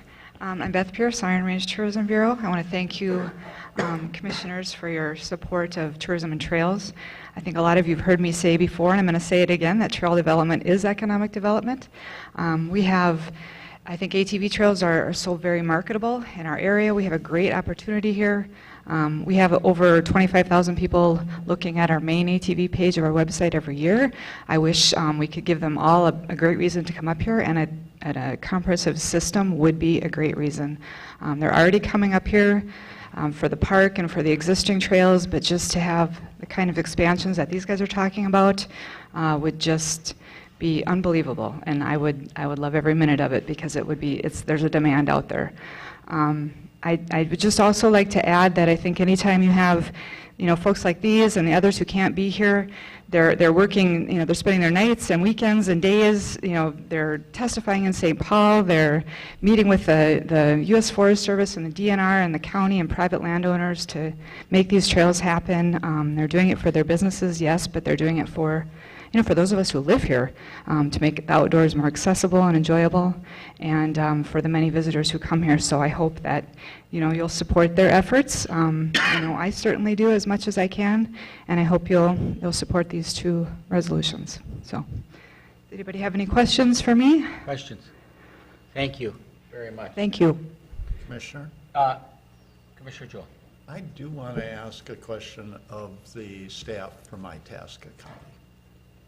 Who Okay. is here. The staff person from, I'm assuming, Director under Lands and Minerals.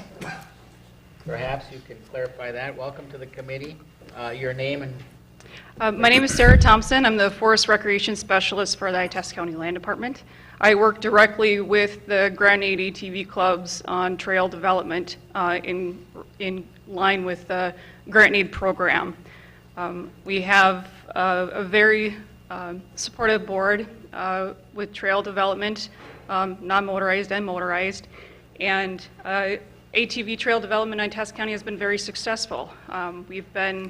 We work in close relations with the Minnesota DNR. Itasca County has an OHV trail development policy that runs in conjunction with the Minnesota grant and aid, state grant and aid process. I work closely with the clubs so the process is followed properly. We have initial public meetings that are brought forward, and then so the public is aware. I mean, especially with long miles such as this, and even if it's a 10-mile trail system, it's any new trail, we have a policy for development. And the clubs have, as the process moves forward, they apply for, tentative sponsorship.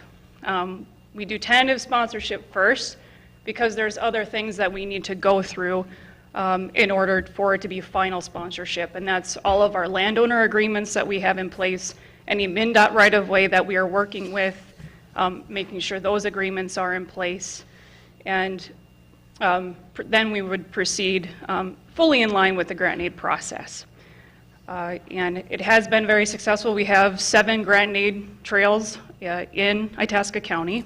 We have 1 state trail, which is Thistledew.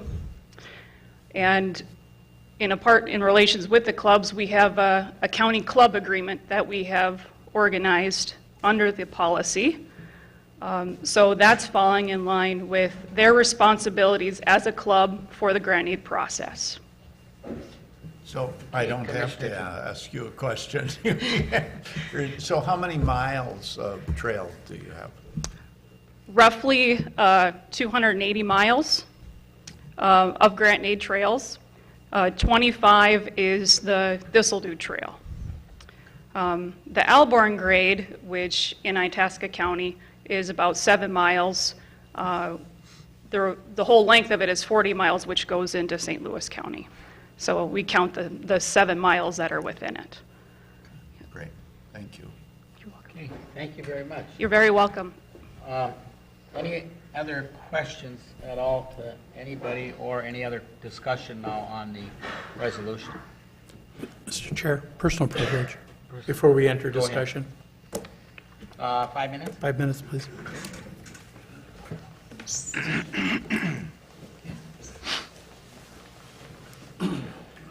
Yes, I do. Because I'm fighting the same thing you are.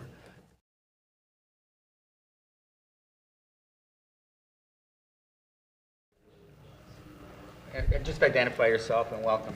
Thank you for letting me speak. Dave Dinko, 8033 Worry Road, Virginia, Minnesota. I am the current president of Quad Cities ATV. I got elected president because of somebody, but we won't mention any names. Just a little background is I live in Virginia, but we have a cabin in Bike, Minnesota. The whole idea was when they created their club up there, it was, man, this is great. My kids are always with me. It's always a family activity up there. And these trails opened. Well, need be, Bruce and some of the other members of Voyager talked me into having a little meeting in Virginia, Minnesota about opening a club in Virginia. Well, just by word of mouth, our first just meeting, there were over 90 people there interested in ATVs in the Quad Cities. With that being said, there was also a lot of negativity. People telling me Virginia doesn't want ATVs, Evelyn, Mountain Iron, nobody wants them in their communities. That was farthest from the truth. We've met with all the mayors, we've met with all the councilmen.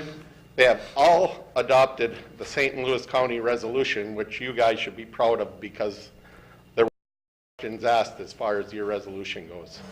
So as to date, Virginia, Mountain Iron, Evelyn, and Gilbert have all adopted St. Louis County resolutions and opened up their streets, alleyways to ATVs and snowmobiles along with that.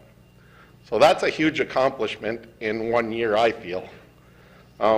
With that being said now, we need connections to these other trails, which we also need a sponsorship from St. Louis County to sponsor trails. You know, we're going to be going over state land, federal land, county land. And as far as last year went, out of the dedicated fund, which we had just started, we got $50,000, which is going towards the connection of the new bridge into Virginia. Along with that, we're going to need a little bit more IRRB money to finish that. The county has helped us with some other things along that way, but today at the state level, we're looking at probably, hopefully getting another $100,000 out of the dedicated fund. So that being said, that definitely will complete our bridge project, get Gilbert, Evelyn, Virginia all connected, and along with Ron and Bruce and everybody, hopefully, you know, in the next year or two, we have trail connections that we have places to go. So just a little history of what's going on with the Quad Cities. Well, thank you. Any questions? I know Commissioner Nelson and I were at your organizing meeting, and I believe we both became members, and I noticed that the names keep getting added when you send out your emails. How big are you now? You In the first year, we were at about 400. We're hoping to grow to probably 800 this year. I think we're at about 450, 500 right now. Has Commissioner Nelson paid his next dues? Well, I don't know. I don't think so. I have. We'll both talk about it. Mr. Chair. Thank you, Chair Commissioner Rukavina. I actually am quite proud of the fact that I was the first dues-paying members of the Quad Cities, and yes, I have paid my second year's dues. Look, if we're at the discussion phase, and I thank you, Mr. Dinko, I don't have any questions for you at this point, I guess. I want everybody to understand that I'm 100% supportive of what is trying to be accomplished. Always have been. I get concerned, some of my fellow commissioners have asked about, and we just heard Itasca County say that they have an OHV policy. Look, are we behind the times on an OHV policy? I really don't know. I don't think so, but I think it's time that this board has the opportunity to sit down. You know, some 10 years ago, myself, Commissioner Forsman, and others fought a battle for the Cloquet Valley. We have over 300 miles of trails. St. Louis County has over 300 miles of trails in the Cloquet Valley today that are designated as open to ATV use. And now with the county road system, we have connections to get to and from. And that's going to be an area of considerable growth, which is the area, quite frankly, about 10, 12 miles south of here, and it extends all the way down to Pike Lake. So St. Louis County has been there. Look, on roads, our township officers I know they would have hung this commissioner had we put ATVs on the roads until we came up with a plan to fund road repairs. And we did.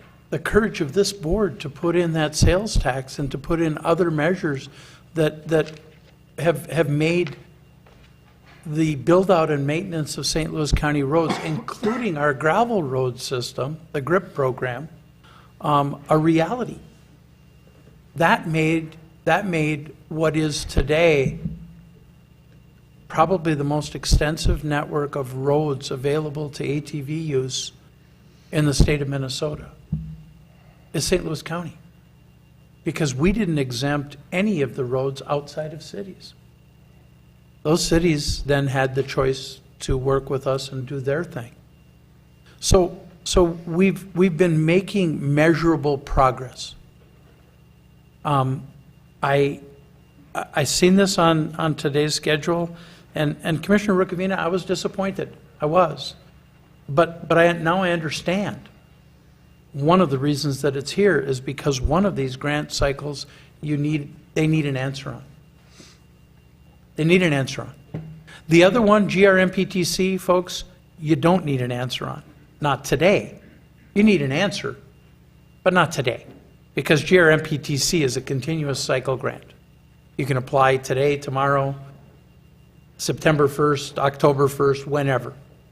I know that because I was one of the people that advocated for that rule, that kept our cycle open so that we didn't have those false, well, everything has to be in by such and such a date.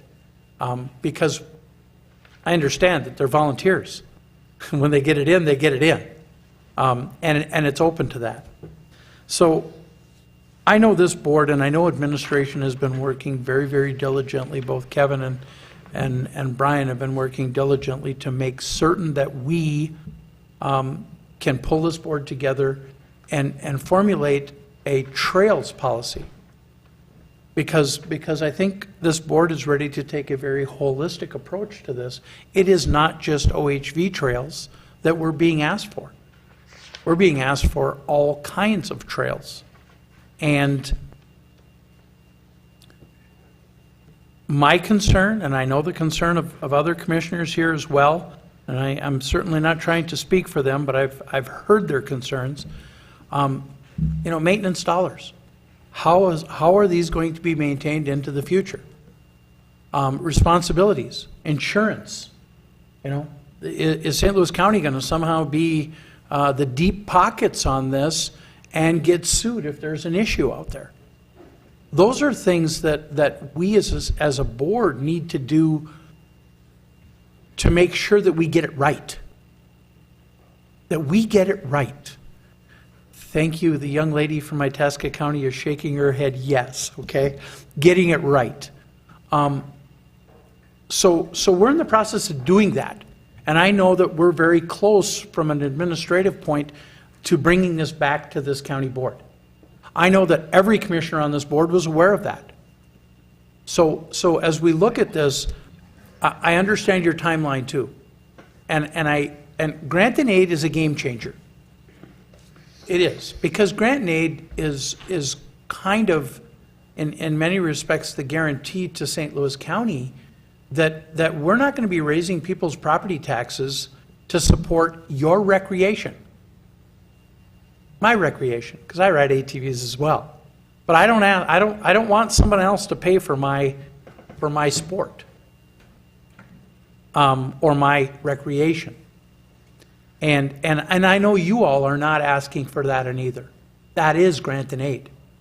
Grant and aid does not have the dollars to build a trail.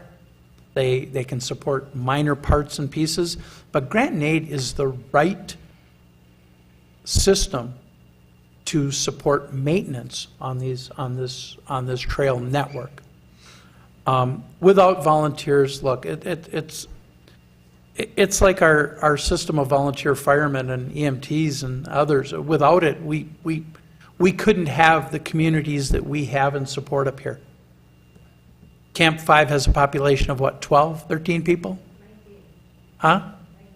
19? We have 16 voting members. Okay, with the new census, maybe we'll be over 20. But those are the types of efforts that are being made to support these rural areas. Again, I want you all to have the patience to understand that this board, I believe, wants to get it right. We want to get it right. I have no issue with doing the federal piece today. The GRMPTC one, I'd like to wait until after we have our trails meeting.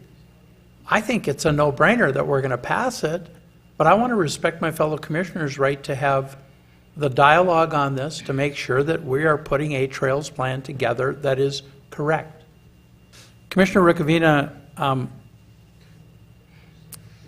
and I differ in a lot of things, but we share one common sentiment, and that is that we want to serve the people that we are elected to serve.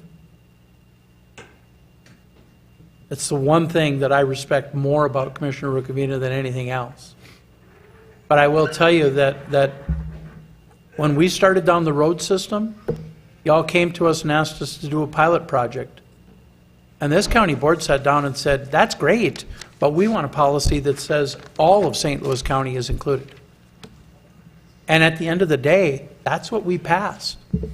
And there was some reluctance on this board and some very good questions. Some very, very good questions about what we were up to and what we were going to do. We've been fortunate. We haven't had any incidents that have been critical on that road system. And that's truly fortunate. I hope everybody here understands one thing, that as we look at this, and I'm going to share this, by the way, I'm going to ask one of your clubs to include all of the St. Louis County commissioners in this mailing list, because I know I'm getting it because I'm a member of the Quad Cities. But this Minnesota Off-Road magazine, there's a lot of good stuff in here. I'm going to share this issue with my fellow commissioners, but I would like one of you to include the county board, perhaps, in that mailing list, so that my fellow commissioners have an opportunity to read that and digest that as well. This board is growing. It's growing very, very quickly, and it's about time. GRMPTC has never granted dollars to a motorized trail yet. This would be the first. Prospector Loop might be right in that mix. And it was something that I advocated there for the better part of 6 years. that we need to support all trails, not just non-motorized. So as we move forward, today, I will tell you that I'm going to ask that the GRMPTC one be laid over until we have our trails meeting. I'm willing to pass the other one, but or I'll vote to pass the other one. The concerns that I have, we as a county don't have the staff to write these grants. We need to have an arrangement so that we can support this, like we do grant and aid snowmobile trails. We can support it, but we're not necessarily the entity that gets leaned on this stuff. Mr. Potter, I cannot tell you how much I appreciate the work you've done since you left the DNR.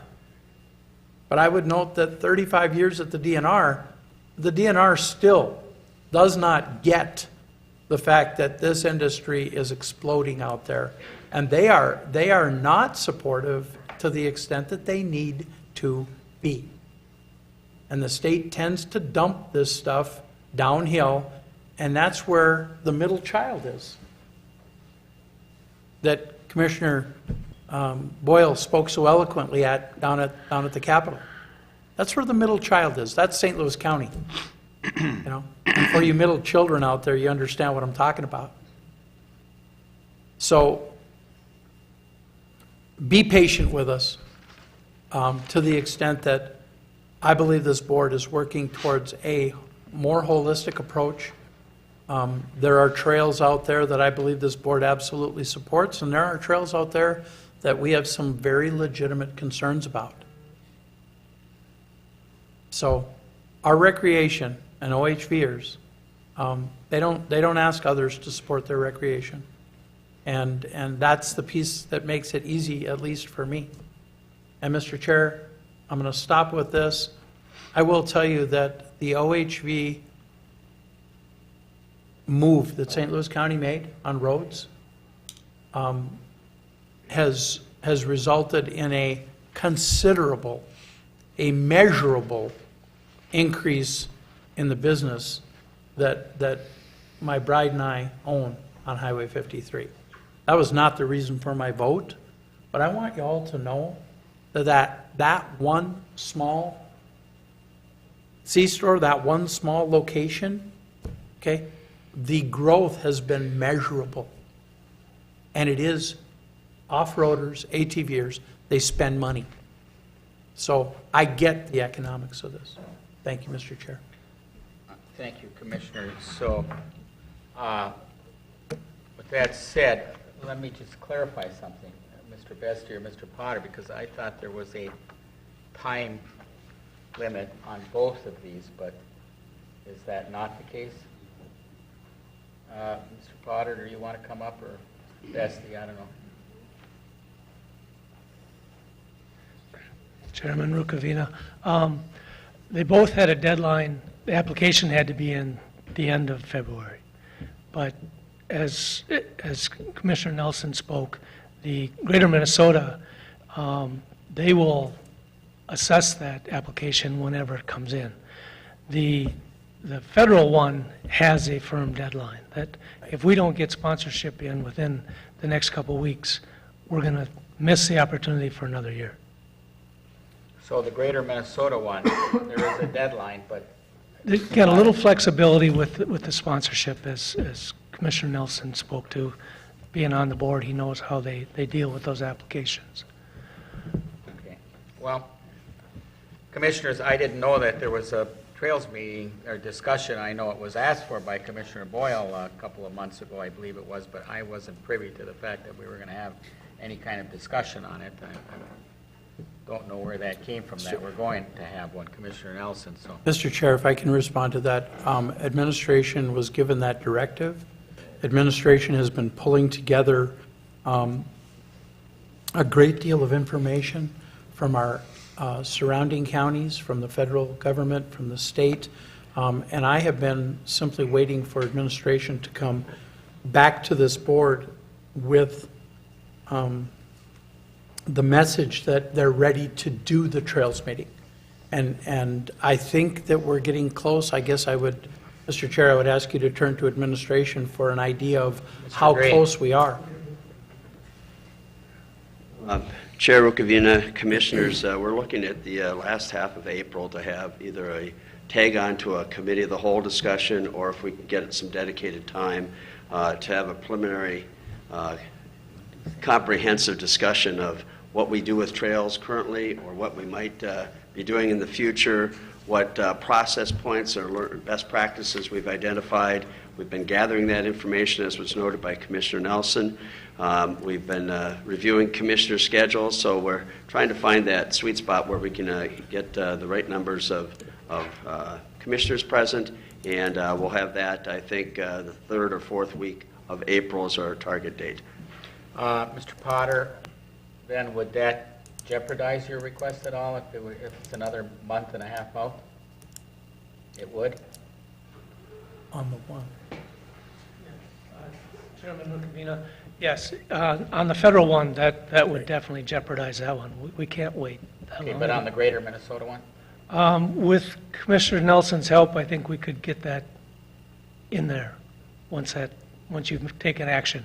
Mr. Chair, with your permission, I'd like to move the resolution regarding the federal. We already had it moved. Do you want to amend and take the other one out then?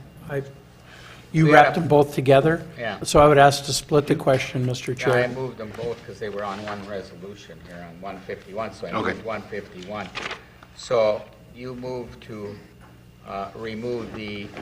I'm moving to split the question, Mr. Chair. Split the question. And I'll tell you what, I'll incorporate that, if Commissioner Jugovich will, into a friendly amendment at the time.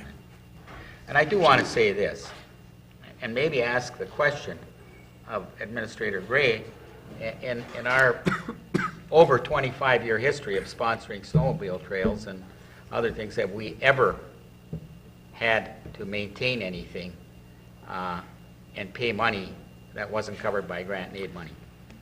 Chair Rukavina, Commissioners, to my knowledge, no, the grant and aid status, once that's attained, is a tremendous maintenance tool, funding tool, and much like the ATV representation we have here, snowmobilers have been great partners in their clubs, and I'd really like to tip my hand to the outreach and the people that are here today, and especially Daniel and Grace, who have been great studies of student government and now public sector government, but I think Daniel knows the process better than I do at this point in time, so I wanted to give a shout out and also congratulate him on his enlistment and wish him the best wishes coming August. So thank you for your service as well. But to your question, no, we haven't had significant legal or financial liabilities. The clubs have been very responsible and very responsive. And maybe if the lady is still here from the director from Itasca, if you would come up just for a second, because I'm curious, have any of your trails ever been not covered under grant and aid once they become grant and aid, that you're worried about Itasca County having to cover any maintenance or anything? All of our trails that we have applied for grant and aid are still in the grant and aid system. And some of them, I'm assuming, have been around for over that 20-year cycle of having to, have that agreement in place. So have any of them ever, after that, had to have required money from Itasca County? No. When we start the process for trail development, they have worked directly with us. Back in, I believe it was 2007. I've been with Itasca County since 2011. We worked with Aiken County on the 70-mile trail system. We had an MOU that was established to create 70 miles of trail that was legislatively set. And there was bonding money and also federal money that was applied for that. That started trails in Aiken County and also in Itasca County. We have put funding, Itasca County has put funding into trail development, but it has been reimbursed by these grants fully. Like I mentioned previously, yes, all of our trails are still being maintained under the grant and aid system. Grant and aid dollars come from the gas tax and registration of ATVs. So it's been, with the growth of registration of ATVs, has created growth in the grant and aid program for ATV trail development. So I hope I answered your question. No, you did. Yep. And you know, I'm glad you brought it up, because with the growth in ATV registration also comes a growth in the grant and aid gas tax formula, which has, I think, probably brought considerable extra dollars into that ATV fund, and probably, you know, with the growth, it will continue to do that in the future. So thank you. Any other questions? Thank you very much, then. If there's any other questions you have, feel free to ask. I'm more than happy to help. And I just want to say something about the concern over being sued in that, because, you know, we opened up, we've got 3,000 miles of road, and other than the 40 miles in Duluth and maybe a few other roads that I don't know about in other cities that weren't opened up, we basically got, you know, 2,950 miles of county road that these people could ride on. And, you know, we got cars going 55 miles an hour, so to me, the idea of suing us, that's not a concern to me. What I am concerned about is that I just don't think this is that big of a problem. We've got a 25, 30-year history of snowmobile grant and aid trails, and we've never, and I hope when we have this workshop that you can find that information, Mr. Gray, but we've never had any problems. So,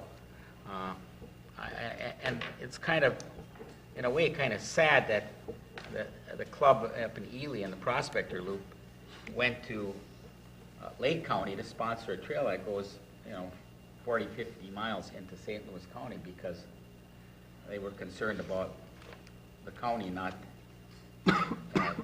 accepting their request. So with that, any other questions? Commissioner Gilbert? Not a question, just a comment. Being a mayor for 10 years in a small community, Chisholm has always been ATV friendly. We were ATV friendly before the St. Louis County Board voted to open up county roads, because we understood exactly what it means to our local businesses. Gas, food, lodging, all these things come into play, and it is a huge shot in the arm for a small community, for any community. But for a community of 5,000 people like Chisholm, we wanted to make sure that we made it available to as many people to come in and experience what we had to offer, and at the same time, the ATVers do spend money. So I just wanted to remind everyone that there's so many aspects to this. I support the trail, and hopefully we can get this thing ironed out in the near future. But I just wanted to give my opinion on that, Mr. Chair. I appreciate it. Thank you. Commissioner Jewell. So this is part of my feeling about the bike trail that was proposed and which we didn't support, is that we have strong community effort going here that's supporting a trail, that it seems to me that it is fitting within a prescribed way of thinking about ATV trails and snowmobile trails. So you've got grant and aid, which has been around for, I don't know, 50 years, a long time. Yeah, not quite. So we've got this system in which we think about this, and we got people who are committed to making it happen. I am not opposed to us doing a plan about how we're going to respond to trails, because I do think we're going to get more requests. But I want to make sure that we also respond to community members who've worked as hard as they have to come up with a plan. And they're asking for our support. I will say that it's probably useful when this is asked that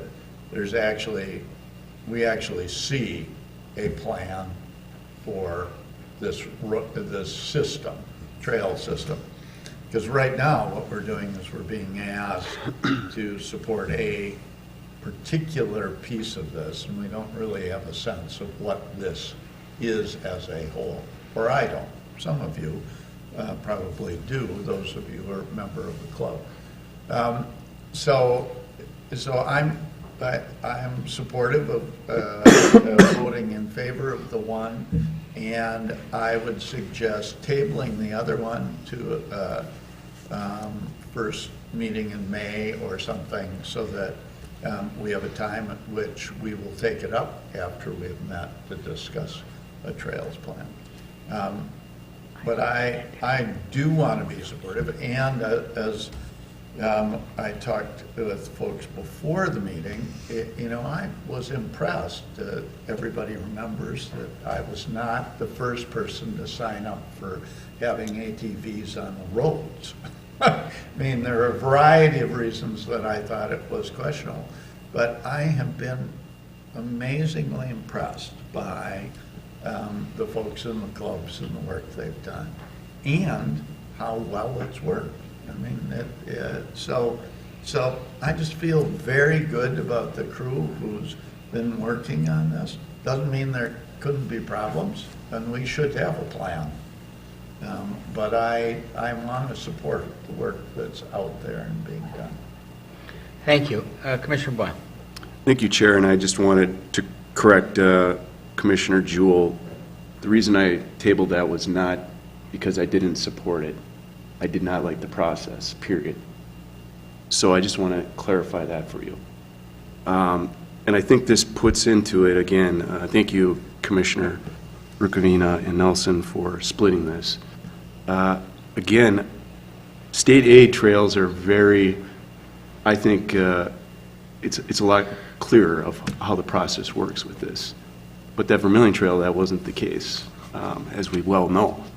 I look forward to this possibility of this April Committee of the Whole regarding this issue.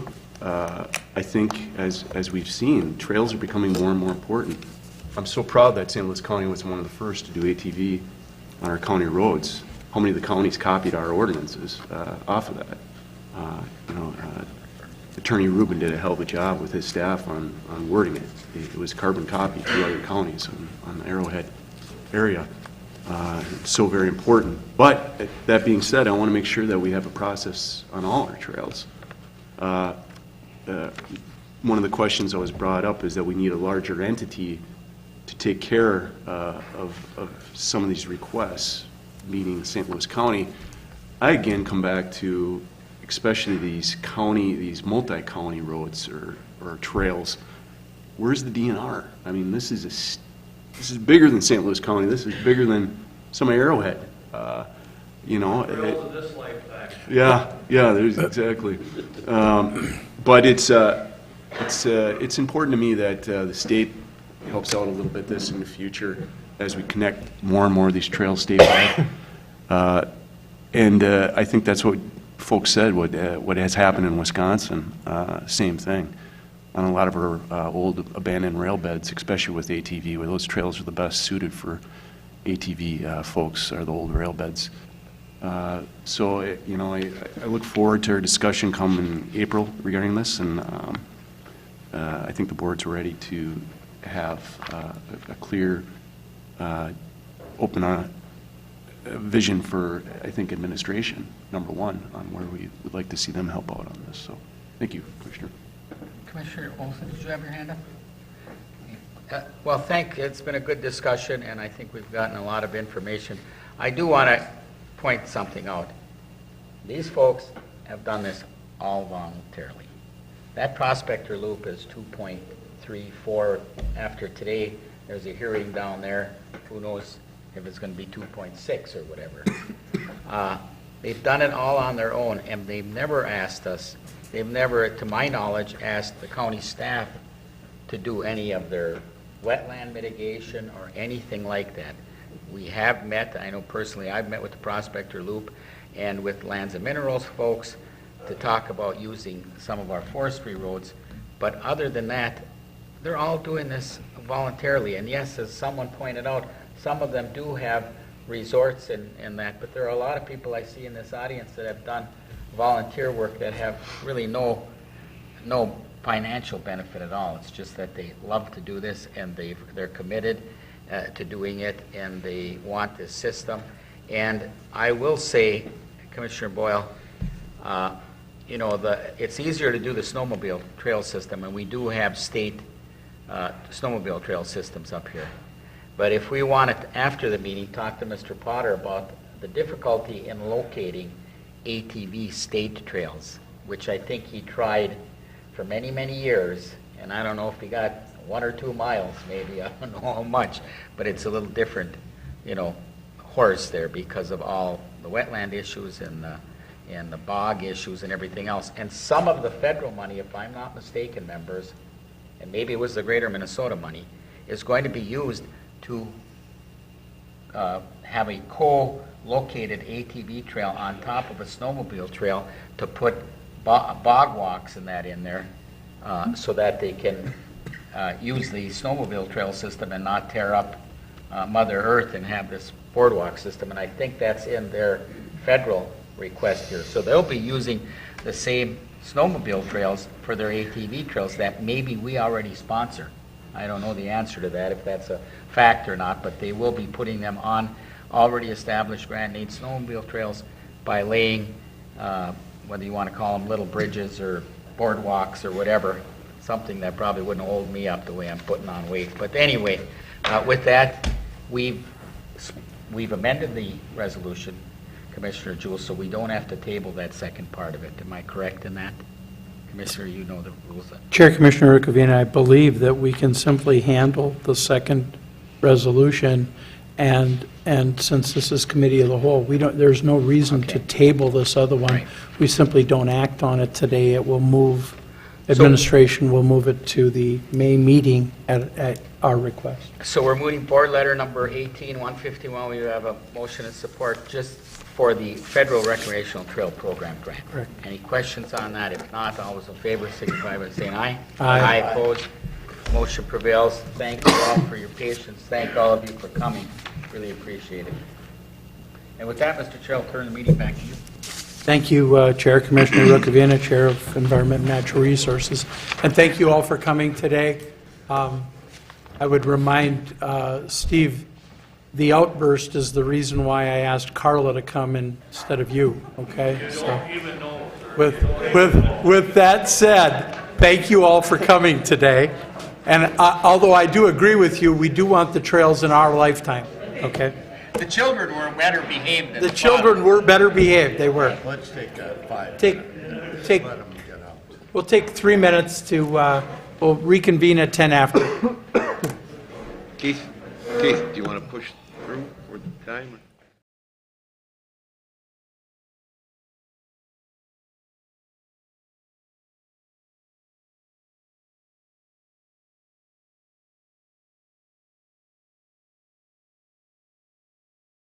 I would move that. Support. Support by Commissioner Nelson.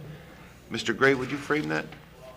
Thank you, Chair Jugovich, Commissioners. The action before the board is to award to the parent low bidder on this project, Century Fence, a pavement marking project in cooperation with Lake and Carleton counties, though I would point out that a vast majority of these stripings are in St. Louis County. And having Director Faldacy here is always a good thing.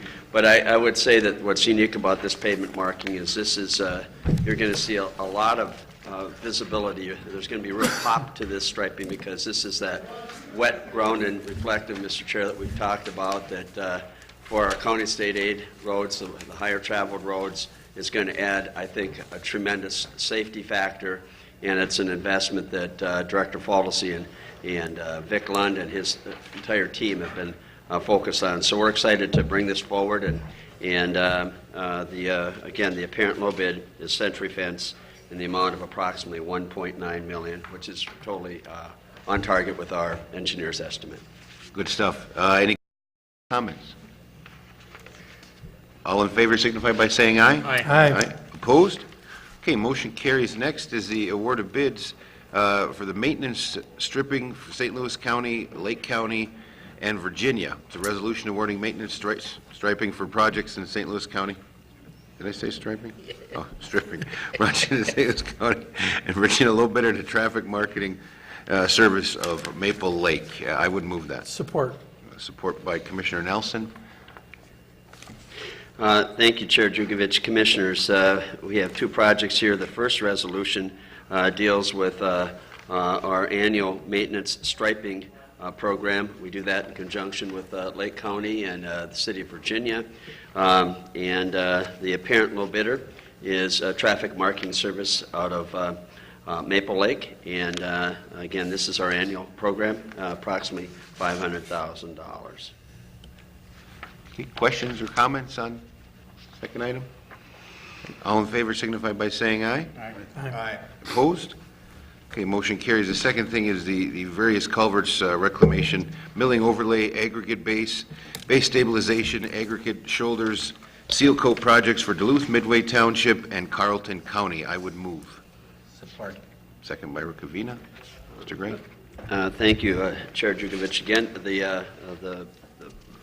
the resolution before the board is to award to the apparent low bidder, KGM Contractors, in the amount of $1,844,000, the bid for these tide culvert projects. And I think there's enough going on that I'd like to have Director Faldesy, with your permission, come and talk to the board a little bit about the projects that are going on, particularly on the west side of Duluth and Midway Township. Thank you, Chair, Commissioner Jugovich, and Commissioners and Administrator Gray. Essentially, this is a tide project. It is on Bex Road and a number of other roads in that vicinity on the west side of Duluth and Midway Township.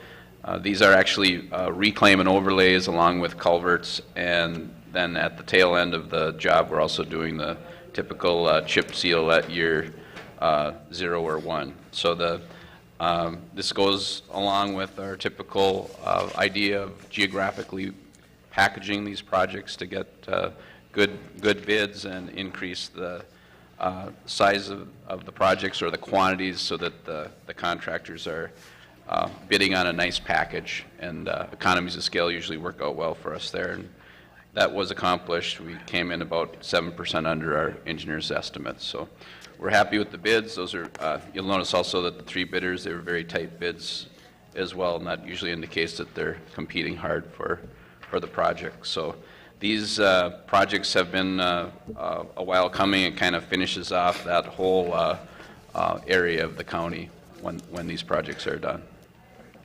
Thank you. Any questions or comments? All in favor signify by saying aye. Aye. Opposed? Okay, motion carries.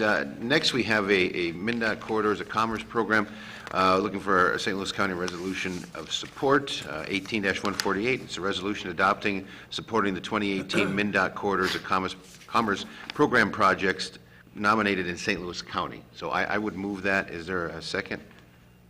Second. Second by Commissioner Jewell. Mr. Gray. Thank you, Chair Jugovich and Commissioners. The action before the board is a request that we support the local projects that have been identified for potential funding through MnDOT's Corridors of Commerce program.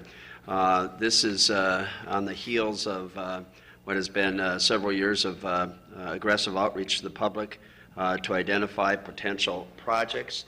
Projects in St. Louis County as part of this package are identified in the board letter, and essentially this program, which is statewide, there's $400 million identified for the program, will be vetted by MnDOT, but as part of the grant application or the application process for program funding, the local board support helps to factor in that valuation. So there's not a specific project being identified. We're not clear what the funding flow might be, but this request is to ensure that these projects get the best consideration, and one of the scoring criteria is local board approval. Thank you. Comments, questions? Commissioner Boyle. Thank you. I'm just excited about my district, 40th Avenue East in Duluth, and goes over roundabout. It's probably got Vic Lund's name written all over it, but there's significant congestion there with Duluth East High School. And I think this would be really neat, but I shout out to Vic on that one. It sounds like that's got everything to do with him. Thank you. All in favor signify by saying aye. Aye. Opposed? Okay, motion carries. Thank you very much, Mr. Chair. Back to you. Thank you, Chair Commissioner Yugovich, Chair of Public Works and Transportation. The next committee that we will be going to is Central Management and Intergovernmental Committee. Chair Commissioner Jewell. I have 3 items under my committee. The first of these is a reallocation of a position of information specialist 3 to information specialist supervisor. I'd move it. Is there a second? Second. That's supported by Boyle, I think, but everybody said at the same time. A lot of support. And I'd look to administration. Well, thank you, Chair Jewell. And the action before the board is to approve the reallocation of a current position classified as an Info Specialist 3 to that of Info Specialist Supervisor. As you know, each of these reallocations comes before Human Resources and Administration for scrutiny and for budgetary and human resource impact. In this case, as the Public Works Department has looked at its workforce, and in terms of workforce management, training, and oversight, it was concluded that with the vacation of Info Specialist 3, rather than fill it at that level, it was more important that there was a significant benefit to having a supervisor dedicated to a working supervisor dedicated to supporting administrative staff. So the budget impact is approximately $7,500, but the value in overseeing and helping to develop and support our administrative staff was deemed well worth that investment. And this has been something that has been on the horizon for some time. We didn't want to take any action before the position became available. So the recommendation from Public Works and from administration is that the board approve the reallocation of a vacant InfoSpec 3 to that of an InfoSpec supervisor position. Okay. Any questions? All those in favor signify by saying aye. Aye. Second of these resolutions is that, taking that, I assume, Information Specialist 3 to an Information Specialist 2, and I would move it. Is there a second? Second. Seconded by Commissioner Jugovich. And look to administration. Thank you, Chair Jewell. As you noted, this is the request of the board is to reallocate a position from that of InfoSpec 3 to that of an InfoSpec 2. Similarly, when we move potentially 3 grades within the position up, we also look at it and require board approval for reallocating it.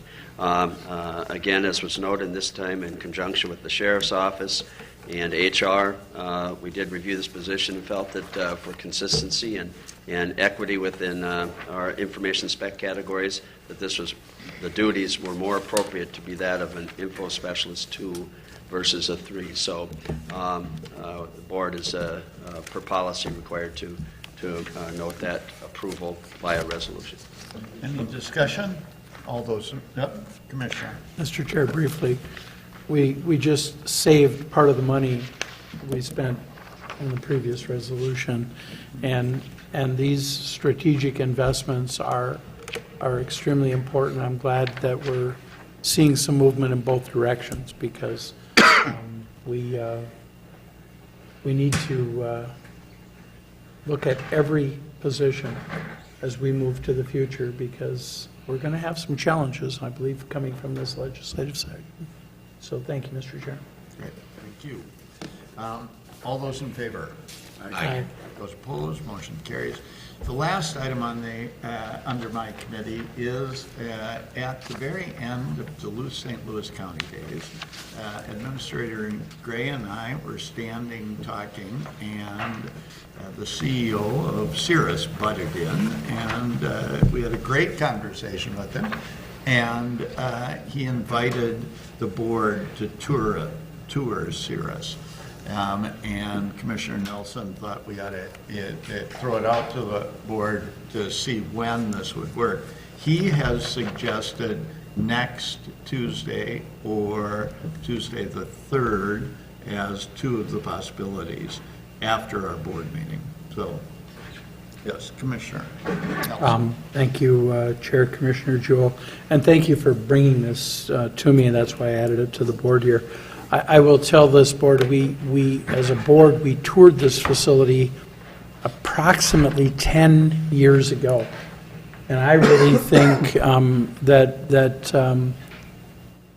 given the growth in that industry, given the fact that they are currently looking to fill another 100 positions, I think the timing is really good for us to be able to do it. But I wanted to make sure that, first of all, if we're going to do something like this, especially on a board day, we need a commitment, 1, of administration, 2, of this board to make it happen. And so as we look at this, I would urge us to all work with Commissioner Jewell, with Administrator Gray, and try and, let's compare some schedules, and let's see if we can't make this time and date, whatever works with Cirrus and works with the vast majority. But I want us all there. I will tell you, the last time we went there, we ended up waiting a week, but we all went, and I think there's extreme value in that. I also think that this gives us an opportunity to also bring with us Director Hayden from our planning department, and others that play support roles for any future development, et cetera, that occurs out there. Or others that may be interested that potentially could play a support role. So thank you for that dialogue that you had with them, and I'm excited about it. I don't know how my fellow commissioners feel, but I'm certainly excited about going back again. Well, and certainly in the last 10 years, they've added a jet to production, and that's a big deal. And I think I was struck by one fact that he mentioned is it's that they have 100 positions they can't fill. It isn't that they have been working hard to try and get them filled, and they can't find people to fill them. So that was part of my interest in going, was really to see what's going on, to talk with folks, but also to see that Shannon,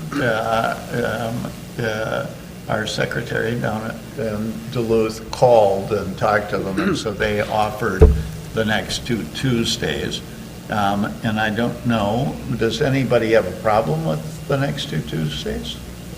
No, Mr. Chair? Yes. Maybe just if Shannon and staff could see which one is the lighter agenda, and then we can go with the agenda that we know we may be done with earlier, but Right. things always pop Well, up, but, And I would say that if we're going to do this, we have to have a time certain that we go.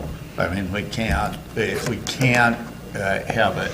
So it does have to be a low, I agree, and Commissioner Nelson and I already talked about that, and the likelihood that the first of the month might be a light agenda.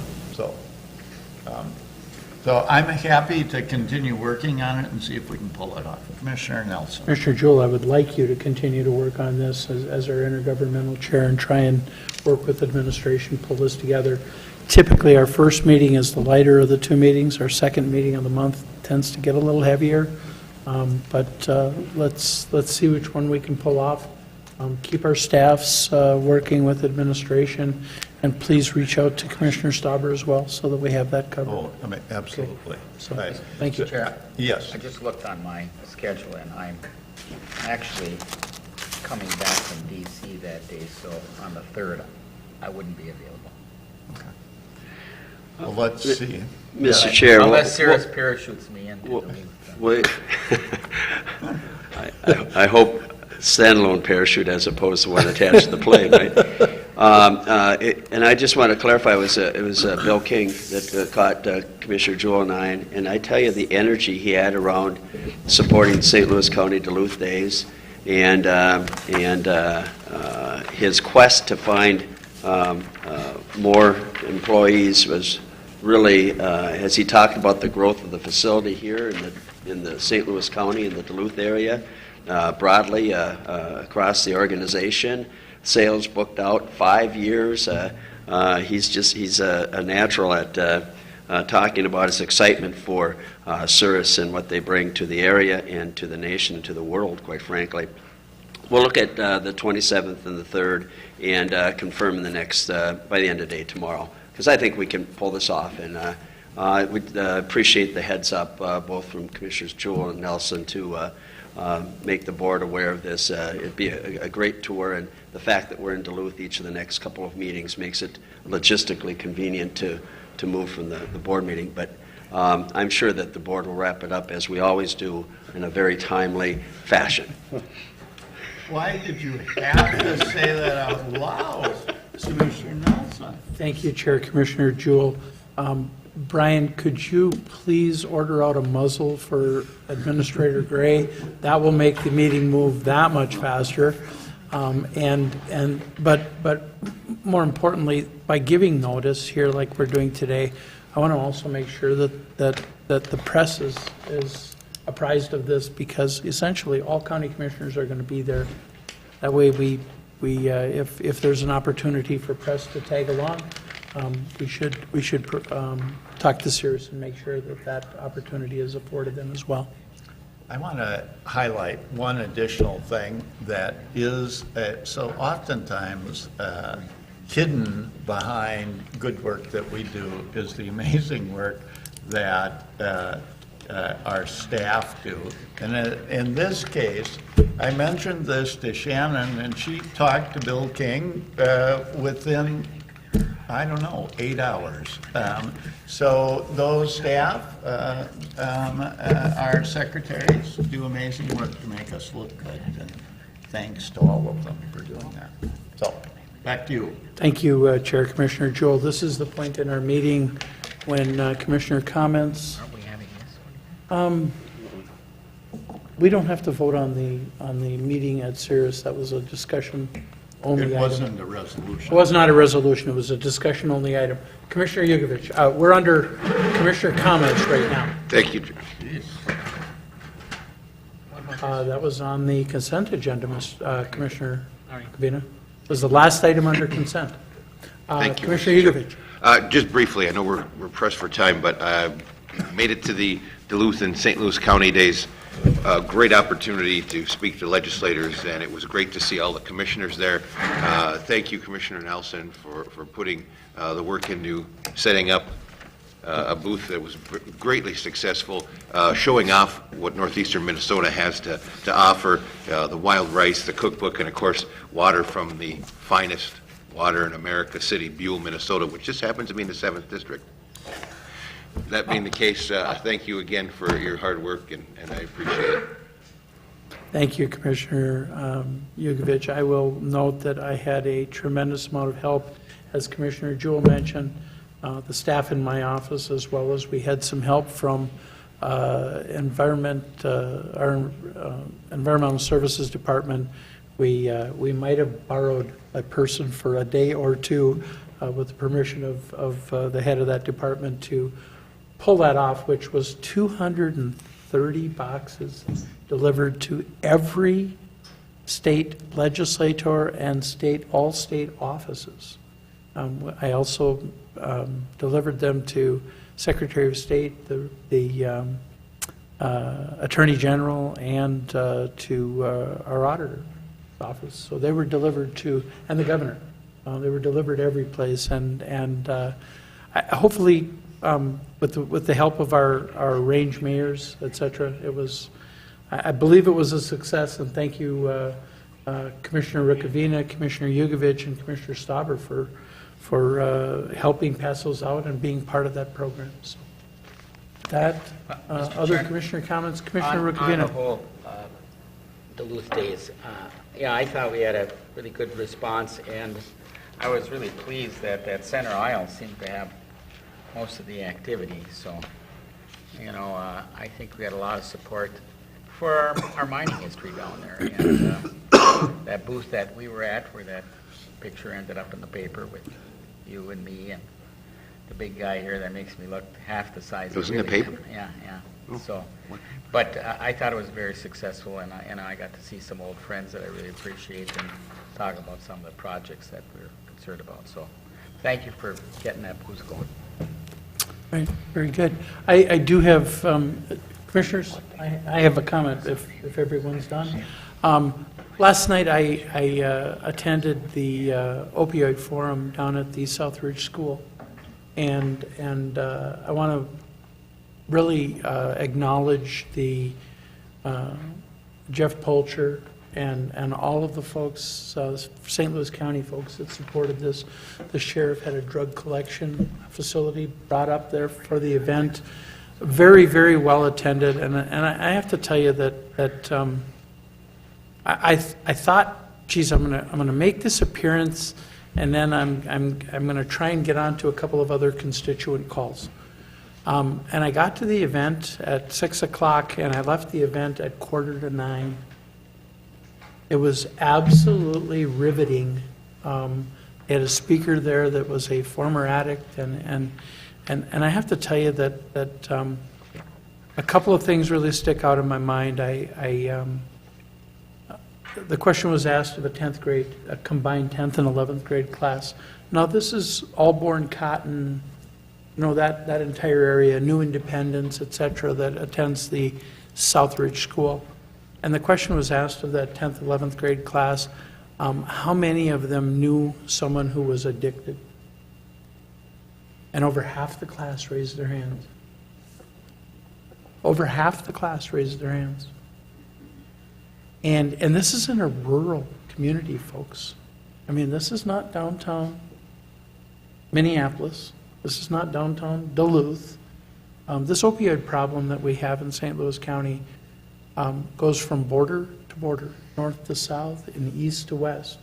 And I cannot tell you how much I appreciate the work that is being done within Health and Human Services, within our attorney's office, Commissioners Boyle, Olson, Jewel, that are I know are working that down there all the time.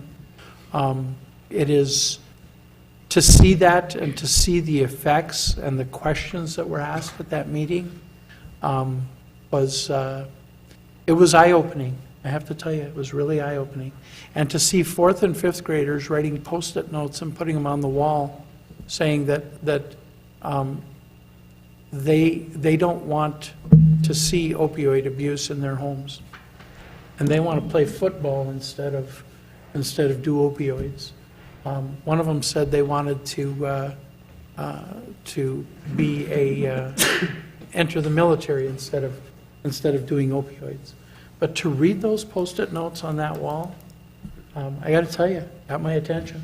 Okay, and it's when we attend those things, and I know every one of my fellow commissioners does on a regular basis. Those are those aha moments. Okay, and it was for me last night. So, thank you for the work that y'all are doing. Because everyone knows that I'm not exactly the Health and Human Services Commissioner and never have been, okay? I tend to gravitate to other roles, but I truly respect the people that dedicate their time and energies to those areas. So with that, Sure. Commissioner Ricavina. Thanks for bringing that up. You know, it's amazing to me that a drug that you actually need a prescription for, they need a doctor to prescribe it, has gotten so far into our society. You know, it's not just a problem, like you said, it's a problem from coast to coast. And, you know, I wish you success in your campaign, but it just astounds me that, you know, it's harder to get, it's easier to get a prescription drug and get addicted to it than an illegal one. Something's got to happen, and I think it starts right at the doctor's office. And the pharmaceuticals. So good luck, Attorney Rubin. Very good. With that, Move to adjourn. moved and supported by Commissioner Boyle. All those in favor signify with a sign aye. Aye. Opposed, same sign. The motion is carried. Folks, I'm not doing an advertisement for this restaurant, but I was told right before the meeting, at the far end of Main Street on the right-hand side, Tuesday is Burger Special Day.